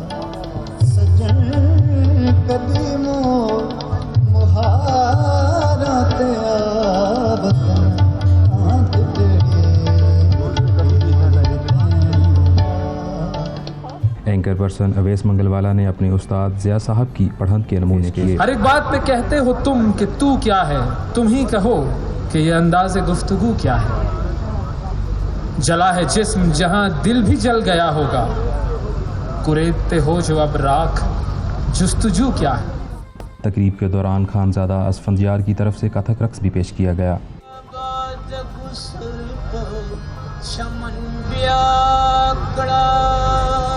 ये भरपूर महफिल इस अहद का इजहार थी कि ज़िया मोहिउद्दीन को कभी नहीं भुलाया जाएगा और वो हमेशा पाकिस्तानी कौम के दिलों में बसते रहेंगे। क्या बात है भैया, आपने बड़ा एंजॉय किया महफिल को। ये जो पढ़ रहे थे हजरत, ये जो उनके शागिर्द भी हैं ज़िया साहब के, मुझसे कितनी मिलती थी। इनका नाम इसलिए मैं पूछ रही हूँ कि इनका क्या नाम है। ऐसे वो आया था लड़का, मैंने पूछा उससे, उसका भी नाम उवैस था। अच्छा मंगल भी कुछ है रिलेटेड उसका। अच्छा वो भी है कहानी उसकी। तो बस वो फिर मिल गया, मैंने कहा अच्छा परफॉर्म कर रहा है, तो मैंने कहा लड़के तुम्हारे अंदर मुझे टैलेंट नजर आया, मैं तुम्हें अपने प्रोग्राम में जगह दूंगा। तो फिर मैंने कहा पैकेज बनाओ इस लड़के का, अच्छा लड़का है। लेकिन ज़िया साहब की क्या ही बात है वाकई, और एक बड़ा लॉस। कुछ ऐसे चेहरे होते हैं और कुछ ऐसे जहन होते हैं कि हर फील्ड की वो मेराज होते हैं, और वो जब ना रहें दुनिया में तो वो उस पूरे मुल्क के लिए एक बड़ा, मतलब मैं तो उसको कहती हूँ सानहे से कम नहीं है। पाकिस्तान तो खैर मतलब पाकिस्तान से तो उनका ताल्लुक, लेकिन बर्रे सगीर में भी उन जैसा कोई नहीं था। दुनिया भर में सदाकारी में उन जैसा काम किसी ने नहीं किया। बिल्कुल। तो नाज़रीन एक छोटा सा वक्फ़ा लेते हैं, वक्फ़े के बाद जब हम दोबारा वापस आएंगे तो एक और बहुत ही ख़ास शख्सियत से आपकी मुलाकात करवानी है। आपसे मिलेंगे हम एक छोटे से वक्फ़े के बाद। सुबह सवेरे पाकिस्तान, सुबह सवेरे पाकिस्तान, सुबह सवेरे पाकिस्तान।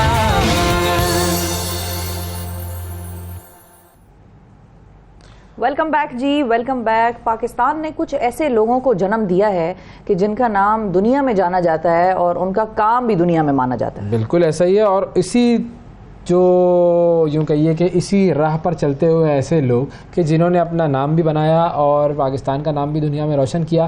फिल्म इंडस्ट्री से ताल्लुक़ रखने वाले एक ऐसे राइटर और एक ऐसे हिदायतकार को आज हमने अपने प्रोग्राम में दावत दी है कि जिसका जब हम नाम लेंगे आपके सामने समझ आ जाएगी तो आप खुश हो जाएंगे, आप कहेंगे भाई वाह क्या कमाल कर दिया जी। और आप सारे उस मतलब एक एरा होगा पूरा जिधर से आप गुजरेंगे ये सेगमेंट देखते हुए। आपको मुख्तलिफ फिल्में याद आएंगी, मुख्तलिफ हीरोज़ याद आएंगे, मुख्तलिफ हीरोइनें याद आएंगी। वो सारी इनकी जो है वो जिसको कहते हैं कि मरहून मिन्नत रहे हैं, और इन्होंने बेसिकली पाकिस्तान का जो इमेज प्रोजेक्ट किया है दुनिया में उसमें बड़ा अहम किरदार जो है वो जनाब सैयद नूर साहब का। सैयद नूर साहब पाकिस्तान के बहुत ही मारूफ मुसन्निफ और हिदायतकार हमारे साथ मौजूद है। अस्सलाम वालेकुम सर। जी वालेकुम अस्सलाम। बहुत शुक्रिया सर, आपने वक्त दिया और ये हमारे लिए, हमारे प्रोग्राम के लिए बड़ी ऑनर की बात है कि आप हमारे शो में आपका आना हुआ। नहीं जी, ये तो हमारे लिए बल्कि हमारी फिल्म इंडस्ट्री के लिए जब आप बुलाएंगे तब तक हम आएंगे तब तक। सर अच्छा, अब आज हमने आपसे जो है ना वो जो सबको पता है आपने कितनी कमाल फिल्में बनाई और कितनी कमाल फिल्में लिखी हैं, आज आप हमें ज़रा गौर सिखाएं कि कामयाब मुसन्निफ और हिदायतकार कौन होता है और ऐसा बनने के लिए ये बेसिकली आप पूछ ही रहे हैं सैयद नूर कैसे बना जाए। सैयद नूर कैसे बना जाए, गुर क्या है? पहला गुर तो ये है जो हर फील्ड में उसका इस्तेमाल होता है और वो होता है पैशन। अगर आपके अंदर पैशन है, शौक़ है, सीखने का कोई अमल है, हाँ। जो कि आजकल दिखाई नहीं देता, जिसकी वजह से ना राइटर पैदा हो रहे हैं ना डायरेक्टर पैदा हो रहे हैं, वो तो शॉर्ट कटर्स हैं। और शॉर्ट कटर्स जो है वो कभी कामयाबी वक्ती तौर पे मिल जाती है लेकिन लॉन्ग रन नहीं चलती।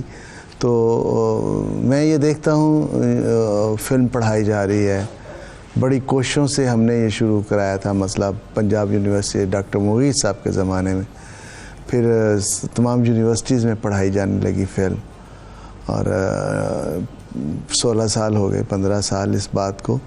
लेकिन आप ये देखें कम से कम 70-80 बच्चे तो ग्रेजुएट होकर निकले फिल्म में, लेकिन अभी तक कोई भी ऐसा बच्चा नहीं है जो डायरेक्टर बन के सामने आया हो। हाँ। वो किस लिए? इसलिए कि वो डिग्री लेते हैं और वो जाके जॉब कर लेते हैं, जाके कहीं प्रोडक्शन हाउस में हो जाते हैं, टेलीविज़न पे हो जाते हैं, लेकिन जो पैशन है काम का वो नहीं है। हमने 5 साल असिस्ट किया बग़ैर किसी पैसे के, बग़ैर किसी फैसिलिटीज़ के, पैदल हम जाते थे स्टूडियोज़। मैं नहीं, मेरे साथ और भी लोग थे, तो पैदल हम घर आते थे, लेकिन शौक़ था सीखने का। हाँ। तो ये शौक़ ख़त्म हो गया है, पैशन ख़त्म हो गया है, और यही रीज़न है कि आपको ना अदब में कुछ लोग नज़र आते हैं, ना शायरी में, ना कहीं, ना फिल्म में, तो ख़ास तौर पे बहुत अरसा हो गया। अभी एक बच्चा आया, उसने बहुत कामयाबियां समेटी हैं, बिलाल लिशारी जी, बिल्कुल बड़ा अच्छा काम किया, बड़ा पैशन के साथ काम किया। कराची के 1-2 लोग हैं, नदीम हैं और लोग हैं, तो उन्होंने बहुत पैशन के साथ काम किया। लेकिन बाकी मैं ये देखता हूँ, चाहे वो पंजाब है, चाहे वो कराची है, चाहे वो कुछ कहीं भी है, लोगों को शौक़ नहीं है, लोगों का जुस्तजू नहीं है, सोचते नहीं हैं, कुछ करने का अहद नहीं करते कि हम ये कर गुजरेंगे। तो अपने अंदर मेहनत की लगन और पैशन का बहाव जो है वो बहुत ज़रूरी है। बिल्कुल पैशन बड़ा ज़रूरी है, लेकिन माहौल मिलना भी बड़ा ज़रूरी है। अब सैयद नूर साहब, आपका ताल्लुक़ मिसाल के तौर पे एक बड़े रिवायती मजहबी घराने से था, तो फिर आप जब फिल्म इंडस्ट्री की तरफ आए थे तो ये कितना चैलेंजिंग था आपके लिए? नहीं, चैलेंज तो देखिए, मैं अपने शौक़ की खातिर आया था, और शुरुआत में तो मुखालफत होती है, लेकिन मुखालफत बराए मुखालफत होती है। देखिए फिल्म, जितना फिल्म इंडस्ट्री को मैंने करीब से देखा है और जितना अच्छा पाया है मैंने किसी इंडस्ट्री पे नहीं पाया। बहुत अदब लिहाज होता है फिल्म इंडस्ट्री में, रहा है। जितने हमारे सीनियर्स रहे हैं, चाहे वो एक्टर्स हैं, चाहे वो डायरेक्टर्स हैं, चाहे वो राइटर्स हैं, उनमें बहुत लिहाज, अदब, रिस्पेक्ट, एक दूसरे को अप्रिशिएट करना, टांगें खींचना नहीं होता था। तो यही रीज़न है कि मैं 5 साल के बाद राइटर बन गया। ट्रेनिंग मेरी डायरेक्शन की थी एस सुलेमान साहब के साथ, मेरे उस्ताद मोहतरम। तो मैं राइटिंग मुझे शुरू से ही था, लेकिन पढ़ने के ज़माने में मैं राइटिंग करता था। तो वो जब वो टेक्निक सीखी, टेक्निक कुछ समझ में आई, फिल्म कैसे बनती है, कैसे होनी चाहिए, कुछ समझ में आया, तो मैंने एक स्क्रीन प्ले लिख लिया। वो स्क्रीन प्ले हिट हो गया। 76 में वो फिल्म रिलीज़ हुई, सोसाइटी गर्ल। तो मुझे बहुत एप्रिसिएशन मिली और मैं उस वक्त के तमाम जितने भी बड़े डायरेक्टर्स थे उनका वो मैं फेवरेट राइटर। उस वक्त गालिबन आपकी उम्र कोई तकरीबन 23-24 साल थी जब आपको सोसाइटी गर्ल फिल्म के लिए अवार्ड भी मिला था। हाँ जी, नहीं मेरी उस वक्त 26 साल, इसलिए कि 20-21 साल की उम्र में मैं आया था। 5 साल मैंने असिस्ट किया। तो 76 में वो फिल्म रिलीज़ हुई थी और थैंक गॉड कि वो उसको कामयाबी मिल गई और मेरे रास्ते खुल गए। लेकिन मैंने उन रास्तों पे बहुत मेहनत की, रात दिन एक किया। एक वक्त में मैं 40 फिल्में लिख रहा होता था, रात दिन जागता था। 40 मैंने डिवाइड कर लिया था स्क्रिप्ट्स को कि कैसे लिखना है, किस तरह लिखना है। तो अल्लाह ने कामयाबी दी और 250-300 फिल्में लिखने के बाद जाके 93 में फिर डायरेक्शन शुरू की। मैंने कहा भी अब जो ट्रेनिंग ली है उसका भी तो काम होना चाहिए, उसका भी तो फ़ायदा उठाना चाहिए। देन आई स्टार्टेड डायरेक्शन 1993 सही में। क्या बात है। लेकिन डायरेक्शन में भी आप रिस्क टेकर के नाम से बेसिकली जाने जाते हैं। आप रिस्क लेते थे, आपने अक्सर नए चेहरों को अपनी फिल्मों में चांस दिया, उनको मुतारिफ कराया और वो बड़े बड़े आर्टिस्ट बने। तो ये रिस्क टेकिंग का हौसला कहाँ से आता है किसी शख्स में? ज़ाहिर है सरमाया लगा हुआ है, इन्वेस्टमेंट हुई हुई है, डूब गई अगर, क्या वजह होती है ये रिस्क लेने?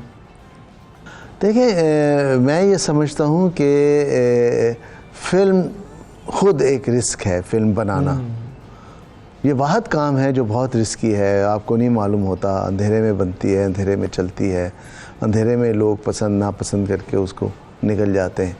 तो मैं चूँकि इतना काम कर चुका था, मुझे एक एक्सपीरियंस था।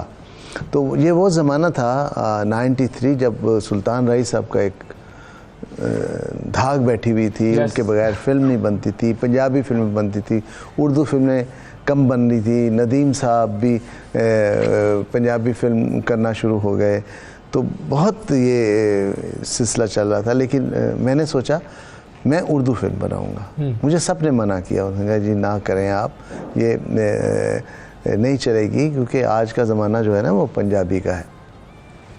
मैंने कहा कुछ भी है, मैंने उर्दू फिल्म बनानी। तो मैंने कसम बनाई थी पहली फिल्म, दूसरी जीवा और तीसरी सरगम। वो तीनों फिल्में ब्लॉकबस्टर हुई। और उधर से मैडम शमी मारा ने मुंडा बिगड़ा जाए और वो बनाई। तो एक फ़िज़ा कायम हो गई। और ये वही दौर है जब उर्दू फिल्में बहुत कामयाब हो रही थी। तो उर्दू फिल्मों का दौर आ गया। पंजाबी डायरेक्टर्स भी जो थे वो भी उसमें उर्दू फिल्मों की तरफ आ गए। जब हर तरफ उर्दू फिल्में बनना शुरू हुई तो मैंने सोचा अब मुझे पंजाबी बनानी चाहिए। तब जाके फिर मैंने पंजाबी चूड़ियाँ बनाई, मेहंदी वाले हाथ बनाई। और वो सब कमाल फिल्म है। फिर उर्दू पंजाबी बनती रही, कभी उर्दू कभी पंजाबी, कभी उर्दू कभी पंजाबी। सही। अच्छा आपने जिक्र किया वो फिल्म जो थी आपकी सरगम, वो भी बड़ा रिस्क था। मतलब म्यूजिकल फिल्म, मतलब फिल्म इंडस्ट्री कहाँ जा रही थी, आपने म्यूजिकल फिल्म बनाई, कमाल रिस्क लिया ये भी आपने। अभी देखें जो सरगम थी उसमें अदनान सम्मी को इंट्रोड्यूस कराया था। तो मेरी वो फिल्म की कहानी जो थी वो एक बर्गर बच्चा, बहुत अमीर बच्चा जो क्लासिकल म्यूज़िक सीखना चाहता है। तो वो मैं सोचूं किसको लूँ, कभी मैं कोई हीरो सोचूं, कभी कोई सोचूं, कभी नया, कभी, लेकिन मुझे समझ में ना आए। तो अदनान समी को मैंने देखा हुआ था कि वो कीबोर्ड बड़ा अच्छा बनाते हैं, म्यूज़िक को समझते हैं। सुहेल राना साहब के शागिर्द रहे हैं वो। तो मुझे अचानक उनसे मुलाकात होगी तो मैंने उनको कहा फिल्म में काम करोगे? तो उन्होंने कहा जी मुझे तो कोई एक्सपीरियंस नहीं है। मैंने कहा जी वो छोड़ें, आप एग्री होंगे, आप काम करेंगे, गाना गाएंगे। गाना भी कोई नहीं गाया हुआ था उन्होंने। तो कहने लगे मेरे फादर से बात कर लें आप। तो उन दिन वो कनाडा में होते थे, उनके फादर एम्बेसडर थे, उन दिनों आए हुए थे इस्लामाबाद। मैं जाके मिला उनसे, मैंने कहा जी इस तरह मैं फ़िल्म बना रहा हूँ, सब म्यूज़िकल फिल्म और डिफरेंट फिल्म है और मैं अदनान साहब को लेना चाह रहा हूँ। तो पहली बात उन्होंने की आप मजाक कर रहे हैं, ये हीरो बनेगा? मैंने कहा मेरा हीरो यही है। ठीक है, अगर आप इतने कॉन्फिडेंट हैं तो आप करें। अब उनको ले लिया मैंने। अब मैं सोचूं मैं हीरोइन किसको लूँ, कभी किसका सोचूं, कभी किसका सोचूं। फिर मैंने एक दिन ऐसे ही हिना देख ली राज कपूर साहब की, जिसमें ज़ेबा बख्तियार साहबा थी। मैं बॉम्बे पहुंच गया अपने एक दोस्त के साथ, जाके ज़ेबा जी से मिले, उनसे बात की कि जी मैं इस तरह फिल्म बना रहा हूँ, म्यूज़िकल फिल्म है, आप काम करेंगी? उन्होंने कहा मैं यहाँ पर बहुत बिज़ी हूँ इंडिया में, और लेकिन ये है कि वैसे भी पाकिस्तानी फिल्म नहीं मैं करती, मैंने अभी की भी नहीं कोई। मैंने कहा मेरे कहानी सुन लें, फिर अगर आपको अच्छा लगे तो फिर बता दीजिएगा। हाँ बताइए। मैंने कहानी सुनाई तो पहला उनकी जो बात थी वो ये थी कि साउंड इज़ वेरी गुड। मैंने कहा अगर ऐसा है तो फिर आप करें। पूछने लगी हीरो कौन है? मैंने कहा एक पार्ट में नदीम साहब है, एक पार्ट में अदनान समी है।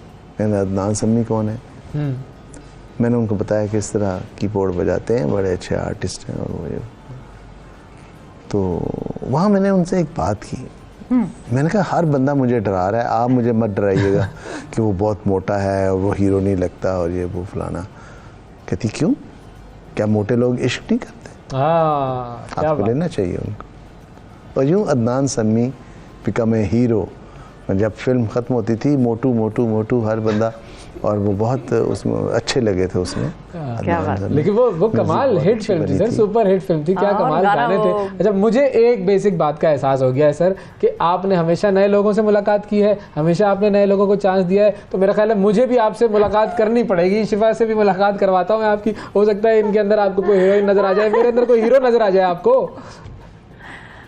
अच्छा ऐसे है, देखें हीरो सबके अंदर मौजूद है, एक्सप्लोर करने की बात है। हर बंदा एक्टर बन सकता है, हीरो बन सकता है। और हीरो, अब हमें उस दौर से निकल आना चाहिए कि हम हीरो उसी को कहते हैं जो लड़की के पीछे गाने गाता है या रोमांस करता है, उसको हम हीरो बोलते हैं।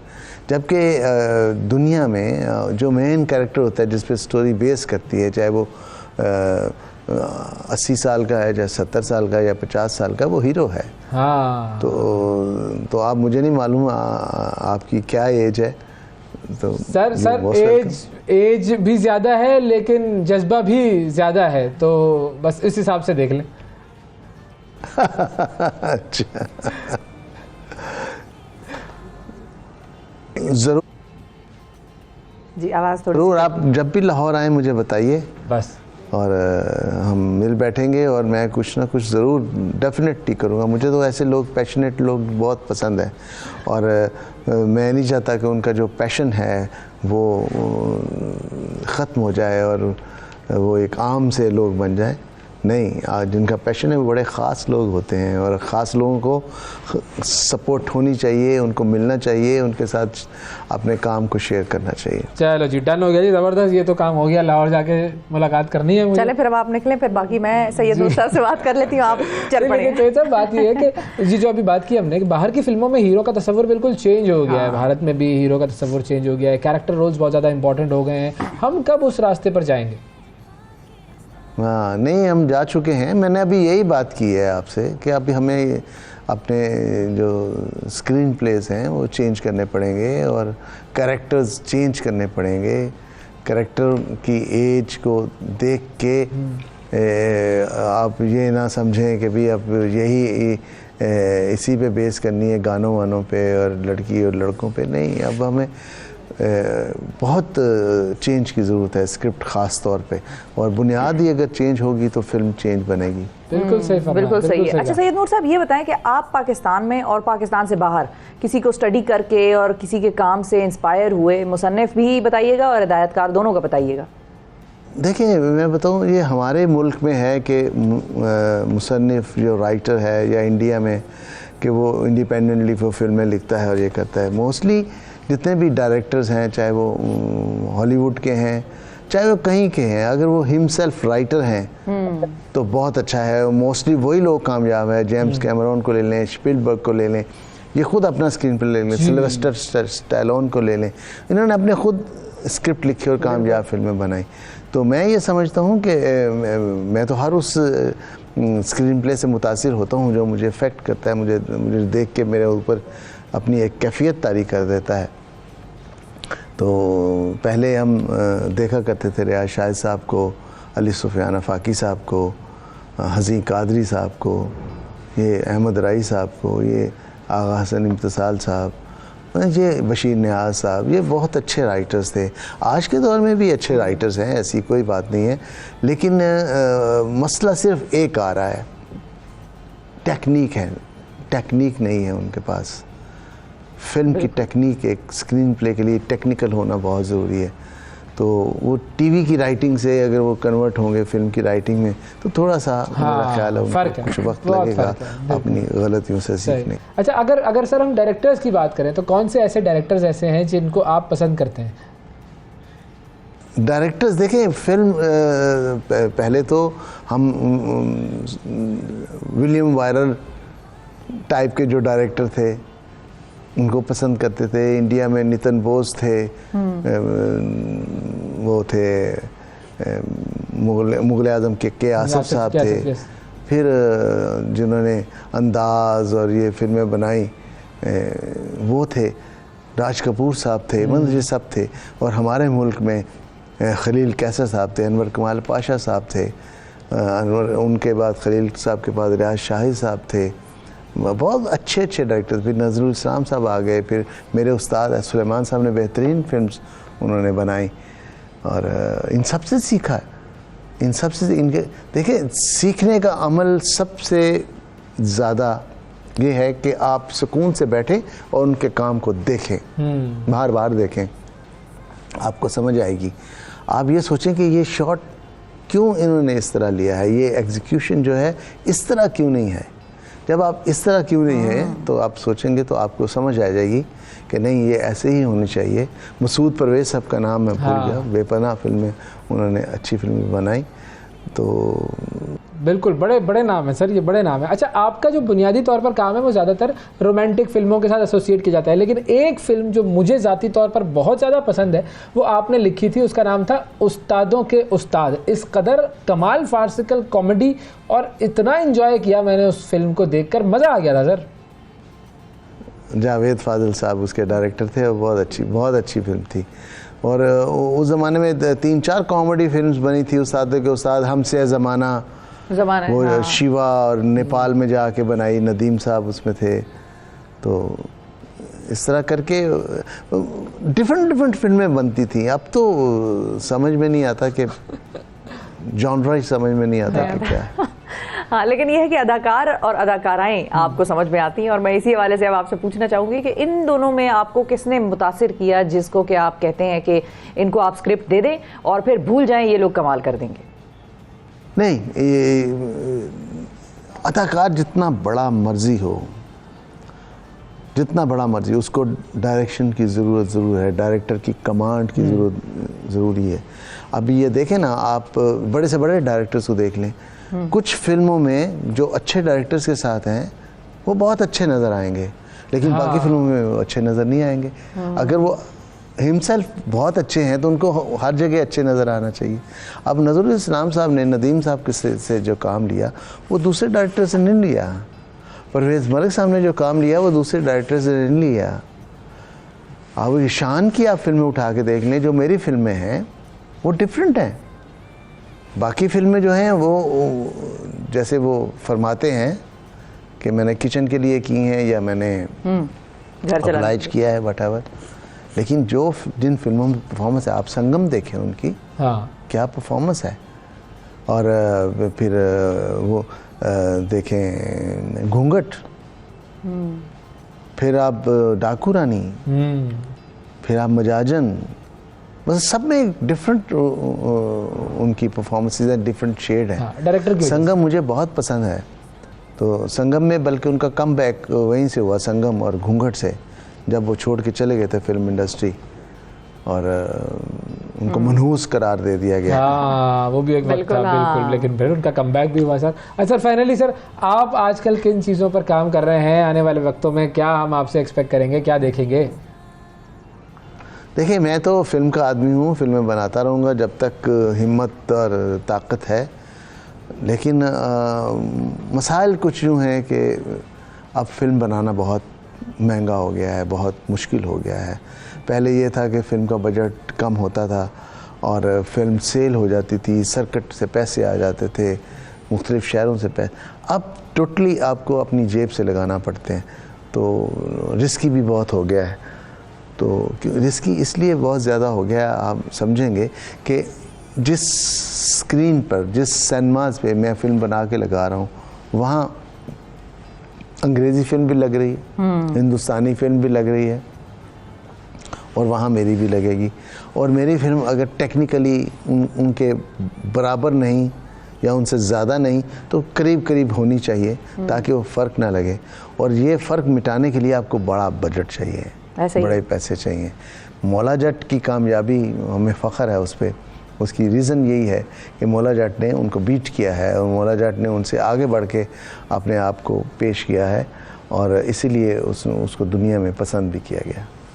बिल्कुल सर, बहुत शुक्रिया अदा करेंगे। सैयद नूर साहब हमारे साथ मौजूद थे, हमारे लिए बड़े एजाज़ की बात, पाकिस्तान के इतने बड़े राइटर और डायरेक्टर, और वाकई बहुत कुछ सीखने का मौका मिला, बहुत कुछ समझने का मौका मिला, और आगे की ज़िंदगी में कुछ रास्ते भी आ गए। और इनको क्या कह सकते हैं हम असली तौर पर, king maker, queen maker, king maker, ये हम अल्फाज आजकल अपनी सियासत में बड़ा सुन रहे हैं। और उसके हवाले से भी अभी ज़रा बात करते हैं कि सियासत में हो क्या रहा है। दरअसल 9 मई के अफसोसनाक वाक़े के बाद PTI के खिलाफ जो क्रैकडाउन शुरू हुआ, उससे सियासी सूरत हाल तो काफ़ी हद तक उनके लिए मुश्किल हो गई है। लेकिन साथ ही साथ पार्टी का रिवाइवल भी उनका जारी है, लोगों को नए ओहदे मिल रहे हैं, लोग जो हैं उनकी पार्टी में आने का भी सोच रहे हैं, बहुत सारे होंगे आई एम श्योर। अच्छा, वज़ीर दाखिला साहब जो है राना सनाउल्लाह साहब, उन्होंने ऑन दी अदर हैंड ये कहा है कि इमरान खान के खिलाफ 9 मई के वाक़यात की मनसूबाबंदी करने पर फ़ौजी अदालतों में उनका मुकदमा चलेगा, और इससे पहले वज़ीर दिफा ख्वाजा आसिफ साहब भी यही इंदिया दे चुके हैं। अच्छा, फिर दूसरी तरफ इमरान खान साहब ने 9 मई के वाक़यात पर बनने वाली GIT के सामने पेश होने से इनकार कर दिया है, और उन्होंने ज़मान पार्क में वकला से खिताब करते हुए कहा कि PTI छोड़ने वाले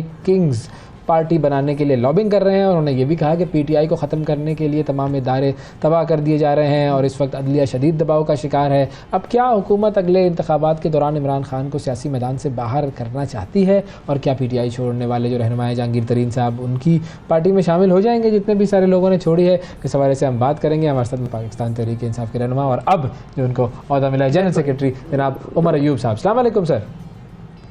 जी वालेकुम सलाम उवैस साहब और शिफा साहिबा।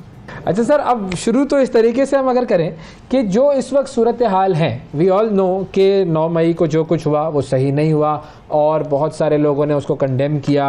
आपकी पार्टी में बहुत सारे लोग ऐसे थे जिन्होंने कंडेम किया, बाहर चले गए पार्टी को छोड़कर, और बहुत सारे लोग ऐसे हैं कि जिन्होंने उसको कंडेम किया, वो अब पार्टी में मौजूद हैं। इस वक्त पार्टी के बहुत सारे बड़े बड़े नाम पार्टी को छोड़ के जा चुके हैं। ऐसी सूरत हाल में where does the party stand?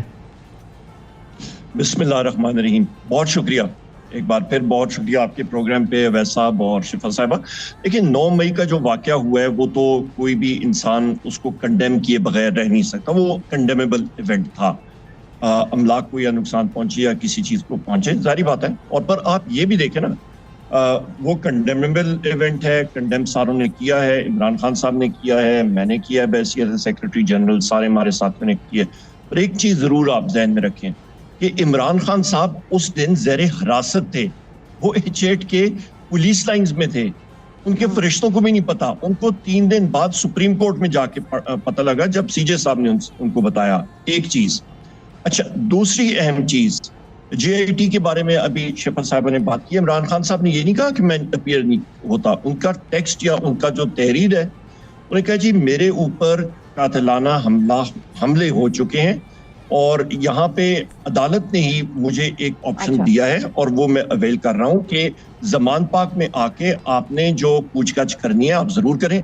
और उनके वकला वहाँ पे हाजिर हुए थे और उन्होंने यही इस्तदा की थी कि जरूर मैं करूँगा, पर आके आप तहरीरी तौर पे वहाँ पे जहाँ पे सिक्योरिटी है वहाँ पे आके करें, वरना हर जगह जाना, एक दिन में उनके 2-2, 3-3 पेशियां, कल भी वो गए हुए थे दहशतगर्दी की अदालत में उनकी पेशी थी, बाकी जगहों में, तो वो सिक्योरिटी पर्सनल भी ये एक बात कहते हैं कि जी सिक्योरिटी फुल प्रूफ देना बड़ा मुश्किल हो जाता है। नंबर 1, ये तो एक बात होगी।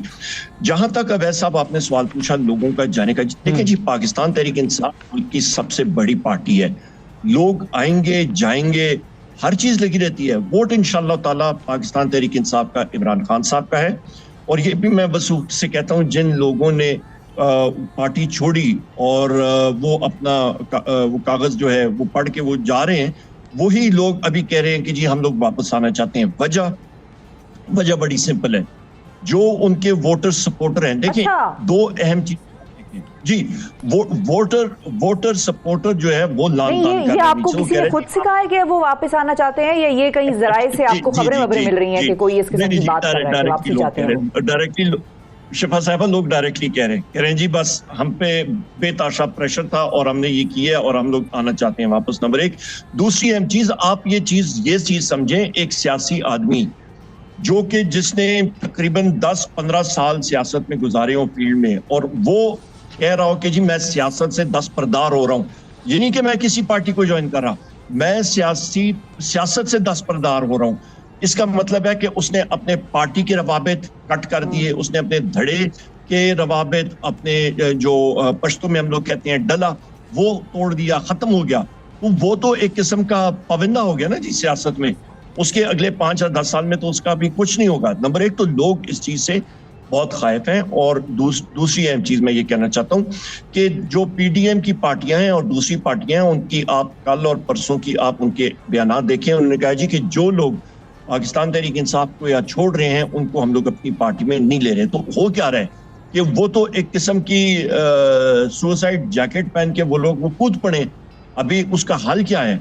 अभी इमरान खान साहब ने बड़ी क्लियरली मुख्तलिफ नहीं, तो उनको आप लोग वापस ले लेना अगर वो आना चाहते हैं तो। और वो कौन लोग हैं सर? ये मतलब ये बड़े लीडर हैं, प्रोमिनेंट लीडर्स हैं पीटीआई के, जो कह रहे हैं कि वापस आना चाहते हैं, या ये वो हैं जो नए टिकट होल्डर्स थे, यंग फेसेस थे जिनको टिकट्स मिले और उनसे टिकट्स वापसी हो गई? नहीं, अभी तो वैस साहब और शिफा साहब बहुत सारा पानी गुजर चुका है अभी। लेकिन 2 अहम चीजें हैं। इमरान खान साहब बड़ी क्लियरली ये बात कहते हैं प्रेस में भी कि जी मैं किसी को या टिकट दे भी दूं तो नीचे जो अवाम है वो उस शख्स को, उस मर्द या खातून को एक्सेप्ट करने के लिए तैयार नहीं, उनको वोट नहीं पड़ेगा कि जी आपने पीटीआई को और इमरान खान साहब को एक मुश्किल और कठिन वक्त आपने छोड़ा। तो ये इस वक्त के हकायक चल रहे हैं ग्राउंड पे। नहीं, और लेकिन जो खान साहब को तो खुद से ये रियलाइजेशन तो है ना उमर साहब के, खान साहब ने कहा कि कुछ ऐसे चेहरे हैं जो बेनकाब हुए और कुछ ऐसे चेहरे हैं जो मतलब बराह रास्त एक ऐसे प्रेशर में थे कि जिनके पास हल नहीं था छोड़ने का। तो खान साहब तो रियलाइज करते हैं कि प्रेशर तो था जी, वो ये रियलाइज करते हैं। और शिफा साहब ये केस टू केस बेसिस होगा और खान साहब हमारे पार्टी चेयरमैन है, वो और हमारी जो कमेटी होगी इंशाल्लाह उस वक्त देख के हम लोग फैसला करेंगे इंशाल्लाह। पर वो केस टू केस बेसिस ही होगा कि जो बेनकाब हुए हैं और जिनके ऊपर लिटरली एक कनपट्टी पे मतलब उन पे एक बंदूक रख के या फिर उन पे इतना ज्यादा सियासी प्रेशर डाला गया कि उनसे काम कराया गया।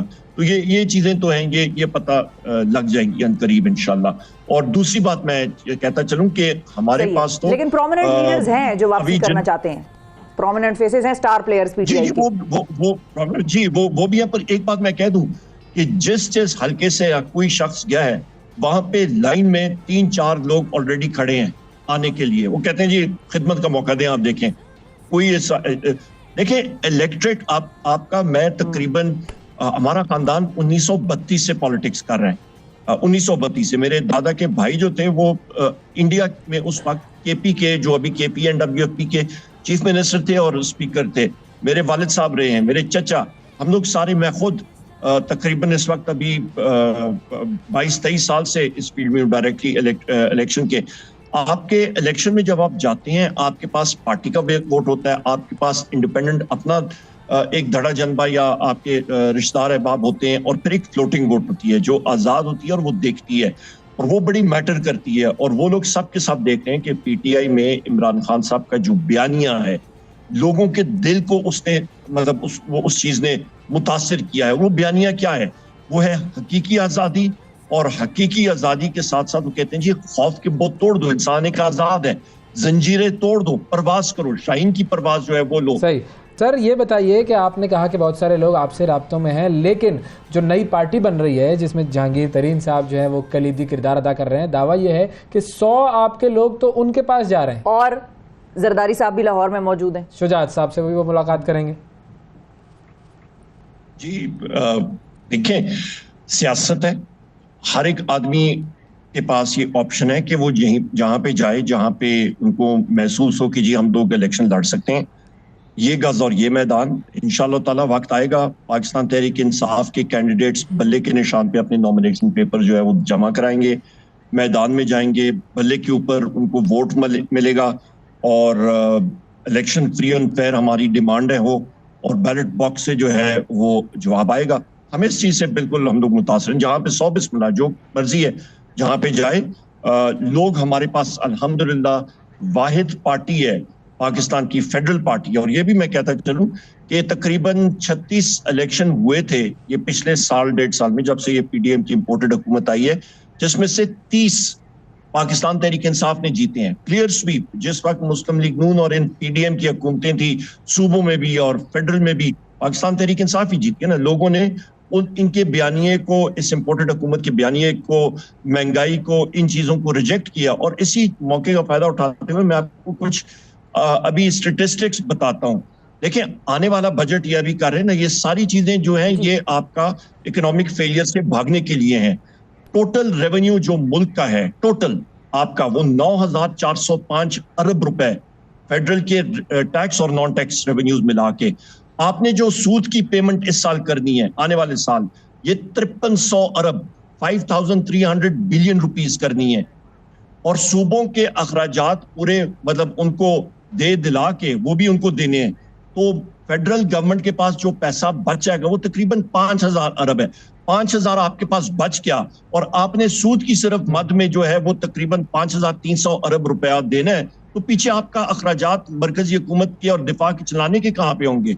मतलब ये हुकूमत तो बैंकरप्ट है, इसका दिवालिया निकल चुका है। मैं फिर रिपीट करता हूँ, आपका मरकजी हुकूमत के पास जो सूद आपने देना है वो 5300 अरब रुपए है, और जो आपके पास रकम मौजूद है वो 5,000 अरब है।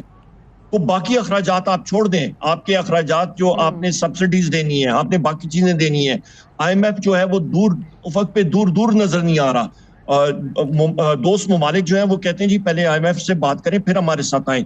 महंगाई की शरह, नॉन फूड जो फूड इन्फ्लेशन है, अफरादे दर, और IMF कहता है बाकियों से भी मुल्कों से भी सिर्फ हमारी तरफ ना देखो, तो 3.5 रहना IMF ने बेसिकली में कहा है। लेकिन उमर साहब, एक और बड़ा सीरियस इशू है, और वो ये है कि खवातीन के जो मामलात सामने आए हैं, हम चाहेंगे उस पर भी थोड़ा सा आपसे कमेंट ले लें कि आप लोगों की पार्टी को अब क्या जराए से खबरें मिल रही हैं, किस किस्म का डेटा आप लोग इकट्ठा कर रहे हैं खवातीन जो जेलों में हैं, कि उनको रिहाई का क्या प्रोसेस आप लोग कर रहे हैं, और किसी के साथ कोई इस किस्म के वाकयात हुए हैं वो किस तरह से डेटा इकट्ठा कर रहे हैं, क्योंकि गवर्नमेंट तो नहीं मान रही है उनके, तो लोग प्रेस कॉन्फ्रेंसेस कर रहे हैं कि ऐसा कुछ भी नहीं हुआ। शिफा साहिबा, बहुत दर्दनाक और बहुत सीरियस सवाल आपने पूछा है, और बैसियत सियासी वर्कर गवर्नमेंट के जो ये एक्शंस हैं उनको मैं कंडेम करता हूँ।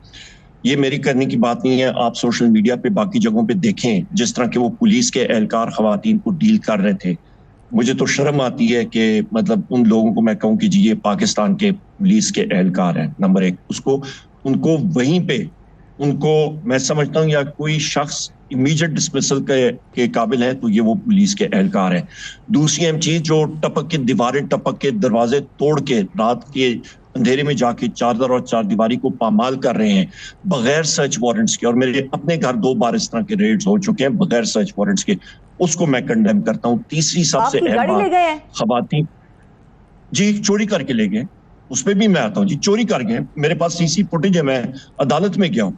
और दूसरी अहम बात शिफा साहबा, जो हमारी सियासी वर्कर्स हैं या खवातीन जो कि पुरअमन एहतजाज कर रही थी, उनको थाने में जाके उनके साथ जो सलूक हुआ है, रिपोर्ट्स आई हैं लोगों की, खवातीन के जिस्म पूरा जो है वो चक चक, मुझे शर्म आती है, मतलब ये दरिंदगी की हाथ उन्होंने चक मारे हुए हैं। ये कोई दरिंदा है, ये कोई इस तरह का तो कोई जानवर नहीं करता। तो जो प्रेस कॉन्फ्रेंस हुई है, they are totally denying this कि ऐसा नहीं हुआ है ना, तो हमारे पास प्रूफ कैसे करेंगे सर अदालतों में? प्रूफ दैट, वो तो बिल्कुल कैटेगोरिकली ये बात कह रहे हैं बार-बार सामने आके।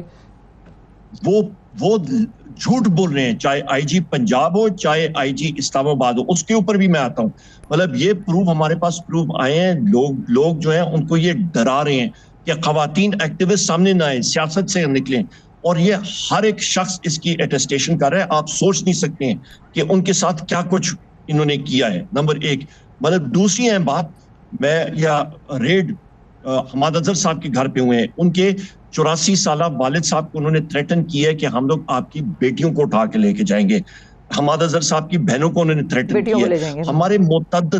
हमारे मुतअद्दिद लोगों को सियासी लीडरान के घरों पे गए हैं, आतिफ खान साहब के घर गए हैं, आप ये देखें कि अली मोहम्मद साहब के घरों पे इन्होंने रेड किए हैं, आपका शेरियार साहब के, अफरीदी साहब के घर में उन्होंने उनकी अहलिया को उठा के ले गए बगैर सर्च वारंट के, जेल में रखा।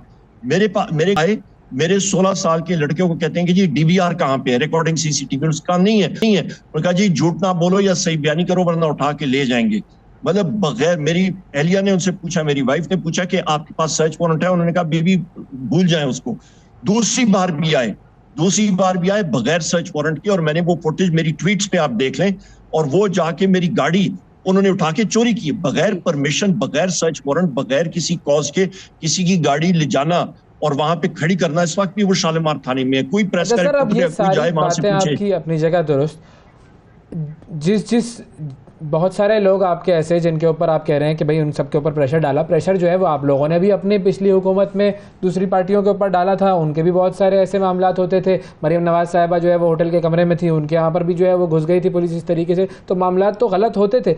बात ये हुई कि जिन लोगों के ऊपर प्रेशर आया वो क्या इतनी रेत की दीवार साबित हुए कि वो फ़ौरन उन्होंने छोड़ दिया, और अब हुकूमत जो है वो तो माइनस इमरान खान बना रही है, माइनस इमरान खान होंगे तो पार्टी तो कहीं पर भी नहीं। Are you preparing for the worst also, while hoping for the best?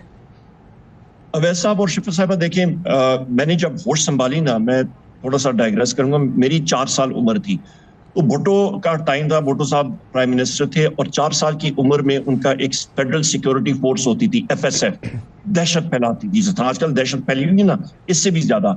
मैंने रेड्स देखे हुए हैं, मैंने अपने वालिद साहब को डेथ सेल में, पेशावर के डेथ सेल पे, जमीन पे, वहां पे उनको रखा गया था 2 साल सॉलिटरी कन्फाइनमेंट में।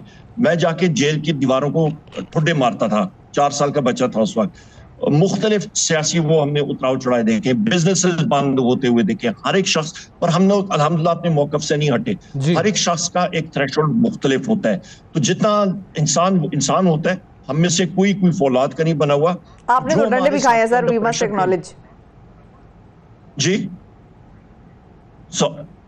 हमारे साथ जी आपने डंडे भी खाए, मैंने कहा हम आपको अस्पताल में देखा हमने। वो शिफा साहिबा एक ड्यूटी थी पार्टी के लिए और खान साहब के लिए हमने रास्ते खोलने थे, और इंशाल्लाह हम लोग खान साहब के लिए मौजूद हैं, और हमारे साथी जो हैं ये कुर्बानियां दे रहे हैं। जहां तक पाकिस्तान तहरीक इंसाफ के हवाले से बात है, पाकिस्तान तहरीक इंसाफ की हुकूमत में आप देखें, हमारे सियासी मुखालफीन जिस वक्त अदालतों में आते थे, आप वो फुटेज देखें, एक जगह भी मुझे देखें कि किसी को कोई डंडा लगाओ, कोई लाठी लगी हो, कोई टीयर गैसिंग हो रही हो।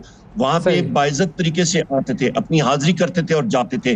कल रात को भी खान साहब ने जो अपना एड्रेस किया कि आपके 90-95% तो केसेस आप इनके अपने दौर के बने हुए हैं।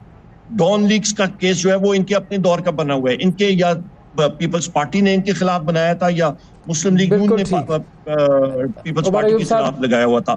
ये बहुत शुक्रिया अदा करूंगा मैं आपका, वक्त की किल्लत है और बहुत शुक्रिया आपने सेगमेंट के लिए वक्त निकाला। आइंदा भी हम आपसे बात करते रहेंगे मजीद। नाज़रीन वक्फा लेते हैं, वक्फे के बाद दोबारा हाजिर होंगे और उसके बाद मईशत पर कुछ बात करेंगे।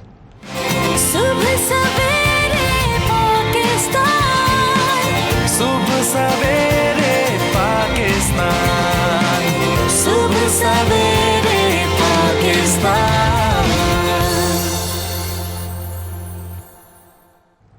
वेलकम बैक जी। माशी माहिरीन का कहना है कि पाकिस्तान को डिफ़ॉल्ट से बचने के लिए हर सूरत IMF की छतरी की ज़रूरत है। ये छतरी मिलेगी, नहीं मिलेगी, कैसे मिलेगी, कब मिलेगी, इस हवाले से हम बात करते हैं। आबिद कयूम सुलहरी साहब हमारे साथ मौजूद हैं, माहिर माशियात। जी आबिद साहब, सर आपने वक्त निकाला। $1 अरब का मामला है सर, और हम लोग मिनते तरले करके थक चुके हैं। ना IMF हमें कुछ हाँ कर रहा है, ना कर रहा है। अजीब एक मौत पड़ी हुई है उसको ये वो हमसे खेल रहा है या क्या हो रहा है सर? ये देखिए, वैसे पहली बात तो ये है, ये $1 अरब का मामला नहीं, ये लेटर ऑफ कंफर्ट का मामला है, जिसके बगैर आपसे बाकी दुनिया जो है वो मामला तय नहीं करती।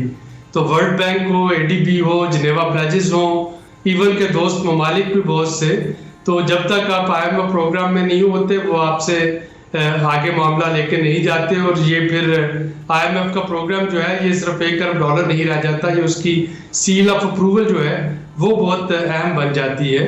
अब ये प्रोग्राम पिछले 7 माह से तातुल का शिकार है, और अब फिर एक हल्की सी उम्मीद पैदा हुई कि शायद इस पर कुछ पेशरफ्त हो सके। अब देखना ये है कि ये जो हमारे इंटरनल होमवर्क है मिनिस्ट्री ऑफ फाइनेंस का, और जो जियोपॉलिटिकल हमारी जो लिंक्स हैं वो कितना हमें सपोर्ट करते हैं। लेकिन ये बात तो तय है कि IMF के पास अल्टीमेटली हमें जाना ही पड़ेगा।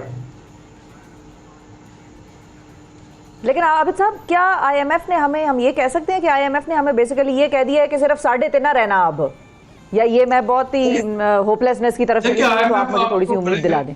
बड़े अरसे से वो एक ही बात कर रहे हैं, और वो बात ये कह रहे हैं कि जी आप जो दोस्त ममालिक जिनके आपने पैसे वापस करने हैं उनसे आपको एश्योरेंस ले आए कि वो ये अपने कर्जे रोल ओवर कर देंगे। अगर वो रोल ओवर करते हैं तो IMF जो है वो आगे जाने के लिए तैयार है। दूसरा जो अभी IMF ने अपना एक मुतालबा वज़ीर आज़म के सामने रखा वो ये है कि जो बजट अगला बनने जा रहा है जो कि 9 जून को प्रेजेंट होगा, उसके नंबर्स IMF के साथ शेयर किए जाएं, ताकि जो पाकिस्तान पहले कमिटमेंट कर चुका था आमदनी और अखराजात में तवाज़ुन लाने की और कोई भी अनफंडेड सब्सिडी ना देने की, उसको देखा जा सके। और तीसरा जो इस वक्त इंटरबैंक मार्केट में और ओपन मार्केट में जो डॉलर के रेट में तकरीबन 25 से 30 रुपए का फ़र्क आ रहा है, जिसकी वजह से पैनिक बाइंग हो रही है डॉलर की, तो IMF ने उसके बारे में भी कहा है कि इस गैप को नैरो किया जाए। तो ये 3 चीज़ें हैं जो कि करना होंगी और फौरन करना होंगी। अगर ये हो जाती हैं तो फिर IMF हम एक सख्त बजट देखेंगे। यानी अगर हमें IMF से उम्मीद है तो फिर बजट बहुत सख्त होगा, और अगर उम्मीद नहीं रहेगी तो फिर जाहिर है कि वो एक प्री इलेक्शन बजट होगा, जिसको केयर टेकर या अगली हुकूमत भले वो PMLNE की क्यों ना हो, उसको आते ही रिवाइज करना पड़ेगा, क्योंकि वो बजट एक गैर हकीकी बजट होगा जिस पे अमल दरामद मुश्किल हो जाएगा। और ये जो इसाद डार साहब कह रहे हैं कि जी हमें IMF की ज़रूरत नहीं है, हम उसके बगैर भी डिफ़ॉल्ट से बच जाएंगे और अल्लाह ताला का बड़ा करम है इस मुल्क पर, उनकी बात पर कितना यकीन किया जाए? देखिए, ये तो आप उन्हीं से जान सकते हैं कि वो क्यों ऐसा कह रहे हैं और उसके पीछे क्या उन्होंने कोई फिगर दिया है, पता नहीं 5,000 अरब का पाकिस्तान का क्या फिगर दिया है, वो है ऐसा या नहीं है पाकिस्तान की वैल्यू? जी शिफा दोबारा दोहराइएगा। उन्होंने कोई फिगर दिया है 5,000 अरब रुपए, कुछ इस किस्म की कोई फिगर उन्होंने दिया है कि हमारी ये वैल्यू है हमारी? देखिए, जाहिर है कि उनको अपनी टीम का मोरल बुलंद रखना है, वो लीड कर रहे हैं इसको। उनकी तरफ से किसी किस्म की पैसिमिज्म आना वो पूरे मुल्क का जो है मुआशी मोरल डाउन कर देगी। तो जो उनका ओहदा है उससे आप यही तवक्को रखते हैं कि वो एक ऑप्टिमिज्म की तरफ ही बात करेंगे, लेकिन जो ग्राउंड रियलिटीज़ हैं वो थोड़ी सी मुख्तलिफ लग रही हैं। अल्लाह करे उनकी बात सच हो, लेकिन इस वक्त इशू ये नहीं कि डिफ़ॉल्ट होगा या नहीं होगा। डिफ़ॉल्ट नहीं होगा फौरी तौर पे इंशाल्लाह, लेकिन अगर IMF का प्रोग्राम नहीं होता तो फिर रुपए की जो वैल्यू है वो नीचे गिरती जाएगी, और अगर रुपए की वैल्यू नीचे गिरती है तो महंगाई नहीं रुकेगी। अगर महंगाई नहीं रुकेगी तो शरह सूद में मज़ीद इजाफा करना पड़ेगा। शरह सूद में मज़ीद इजाफा होगा तो अभी जो आप पिछले सेगमेंट में बात कर रहे थे कि वफाकी हुकूमत को कर्ज़ों की जो सूद की अदायगी है वो बढ़ जाएगी, जो कारोबार करने वो मुश्किल हो जाएंगे। तो ये एक विशियस साइकिल है जिसकी तान इसी बात पे टूटती है कि हमारे यहाँ डॉलर का इनफ्लो बढ़े, और डॉलर का इनफ्लो बढ़ने की कुंजी जो है वो इस वक्त IMF के हाथ में। सर, डॉलर को आप 350 तक देख रहे हैं जाता या नहीं? मैं इन प्रिंसिपल डॉलर के रेट पे स्पेकुलेट नहीं किया करता हूँ, लेकिन जाहिर है कि अगर डॉलर का इनफ्लो नहीं आएगा और अगर ये हुंडी हवाला पे आता रहेगा, बैंकिंग चैनल में नहीं आएगा, तो फिर इसकी पैनिक बाइंग होगी और पैनिक बाइंग के नतीजे में इसका रेट जो है वो बढ़ता चला जाएगा। बहुत शुक्रिया अदा करेंगे जी। आबिद क़य्यूम सुलहरी साहब हमारे साथ मौजूद थे। मामला इतना सा है कि वो जो एक मुहावरा है जी, आगे कुआं पीछे खाई, गरीब की शामत आई आई। बस इसी के साथ जो है हम कहेंगे खुदा हाफिज़ भाई। आज के प्रोग्राम में इतना ही, आपसे कल फिर मुलाकात करेंगे। अल्लाह हाफिज़।